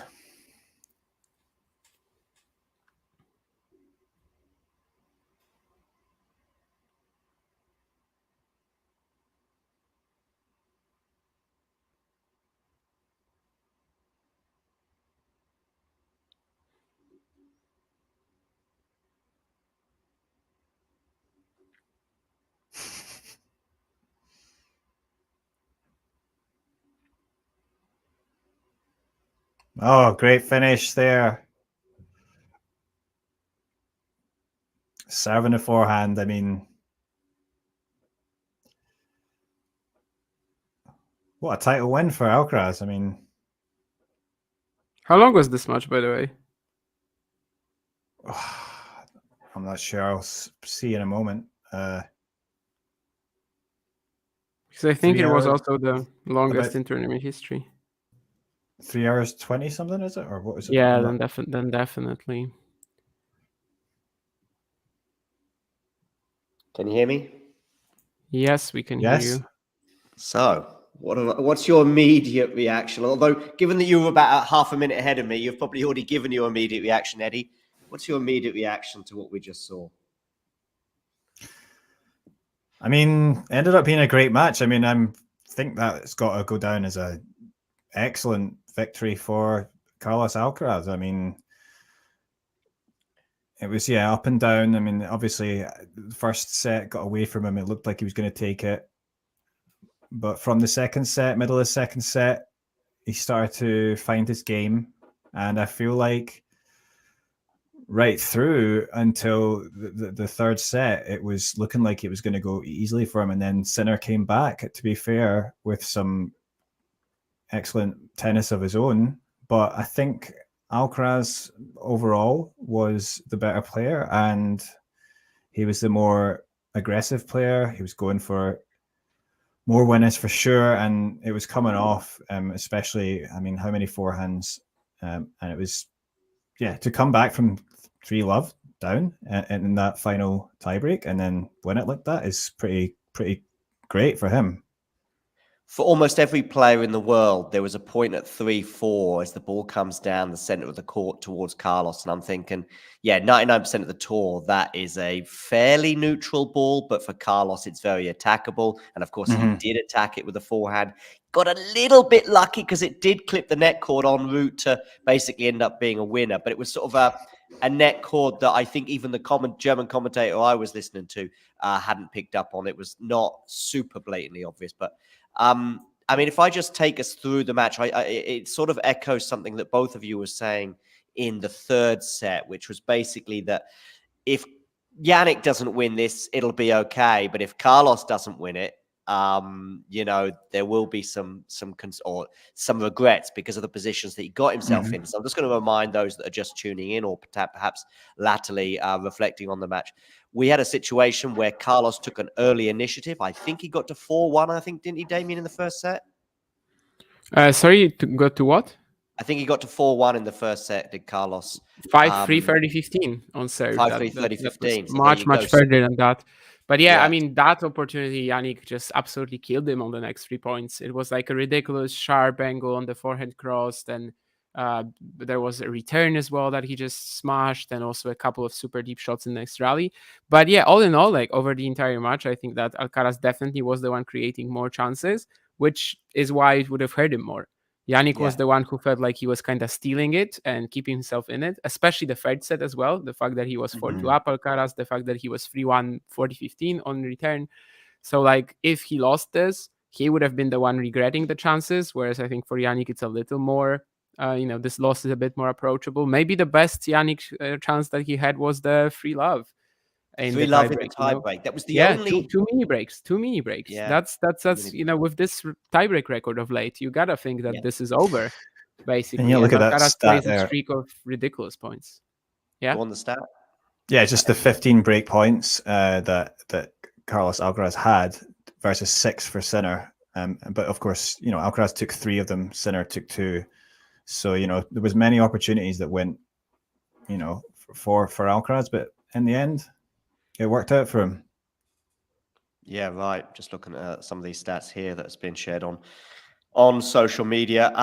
As you say, 55 wins, or a lot of attackable moments from Carlos. And of course, in that first set as well, Carlos was up early in that tiebreak. In fact, I think he was up until I think he had 3 set points overall. I think he had 6-4 in the tiebreak of the first set. He also had a set point, I think, on Jannik's serve. Jannik did an incredible return to get it back to 6-5. I think it was in the first set tiebreak. Albeit, I do think that if you want to be picky, Carlos's serve was deep, it was fast, but it was in a slightly attackable zone, albeit that there was still a lot of work for Jannik to do. And Jannik goes on to maybe win he that was trying to go at the body, He was going at the body, yeah, definitely. Yeah. I mean, the problem was, he wasn't really going quite enough into the body, and it gave him an opportunity to strike, and Jannik took it, and probably almost no one in the world would have been able to still do it, because it was still a very quick, very deep serve. Second set, kind of in the end, I'm just trying to remember the second set. It's almost the one that's sort of furthest from my mind. 36 forehand winners, by the way. From the whole match from Carlos, 36 forehand winners. It does kind of represent some things, that The second set was really all about 3 games, I think, wasn't it? And it was it was 2. I think Carlos had a couple of break points at 15-40 that came and went in what was actually I think 4 points in a row from Jannik, so he holds. But one of those, then Carlos gets to 40-15. This is about 4 all, I'm going to say. Then Carlos gets to 40-15 on his serve, but then gets back to juice somehow. And boy, oh boy, it ends up being like a 14-minute ultimate hold for Carlos, which then he took into the next game, broke, wins the set.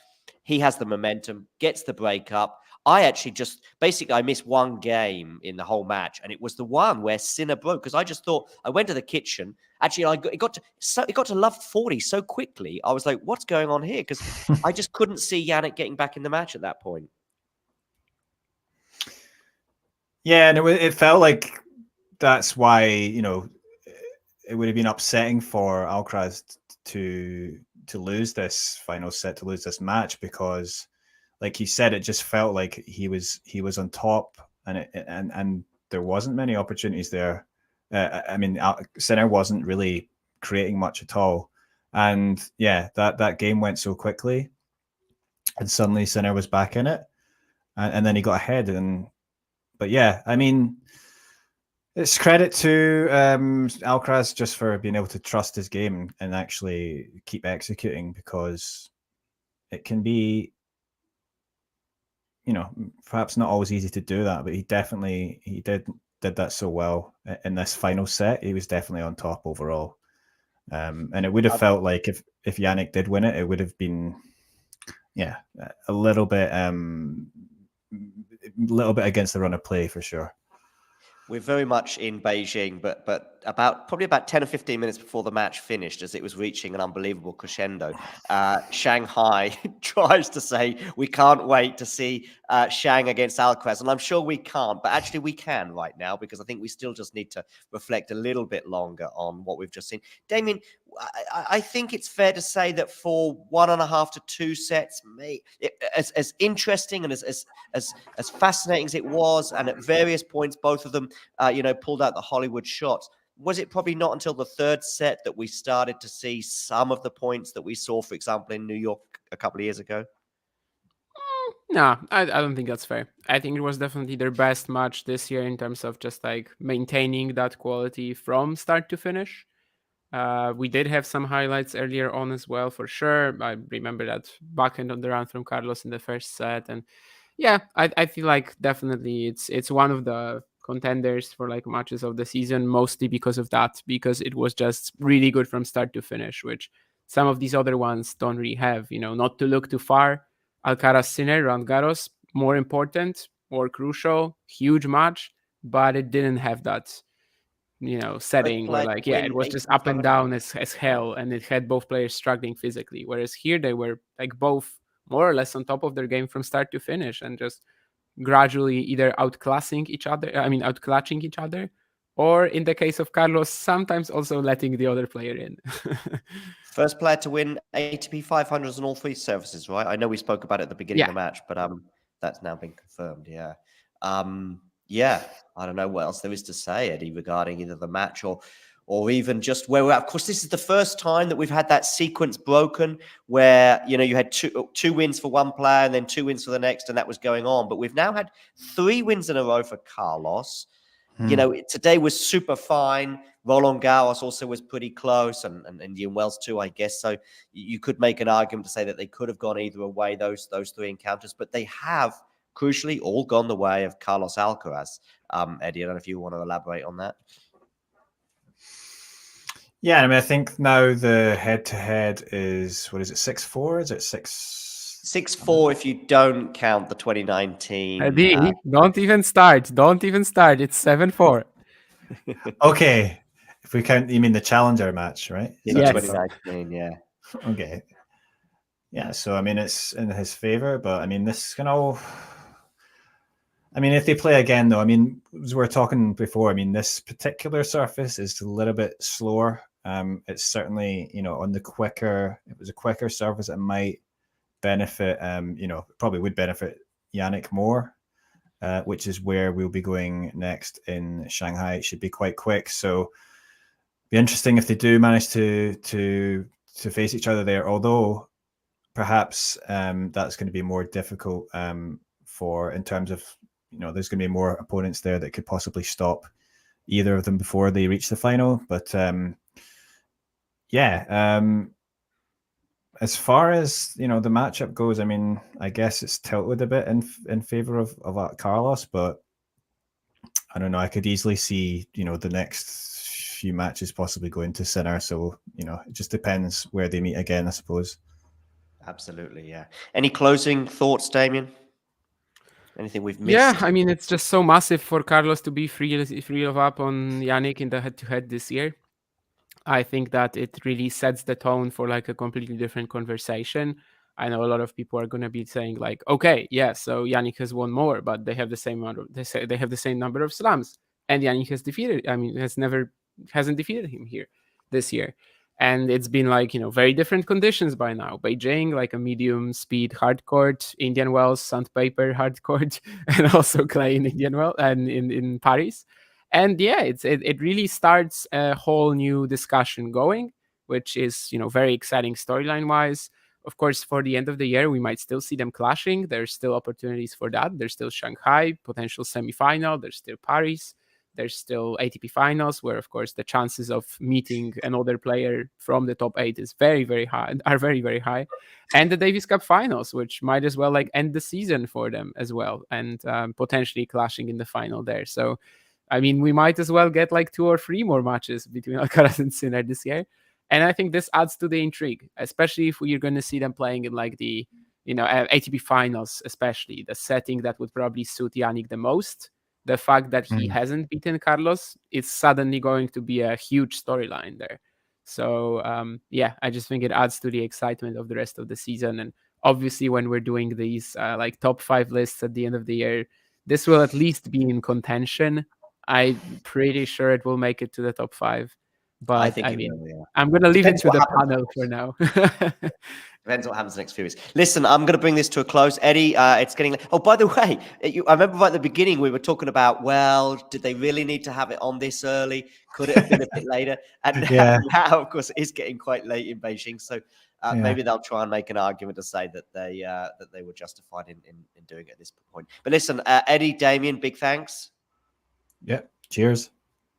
And to everyone else, you know the drill. If you enjoyed this video, make sure you hit that like button. Don't forget to subscribe and click that notification bell so you don't miss out on all things tennis.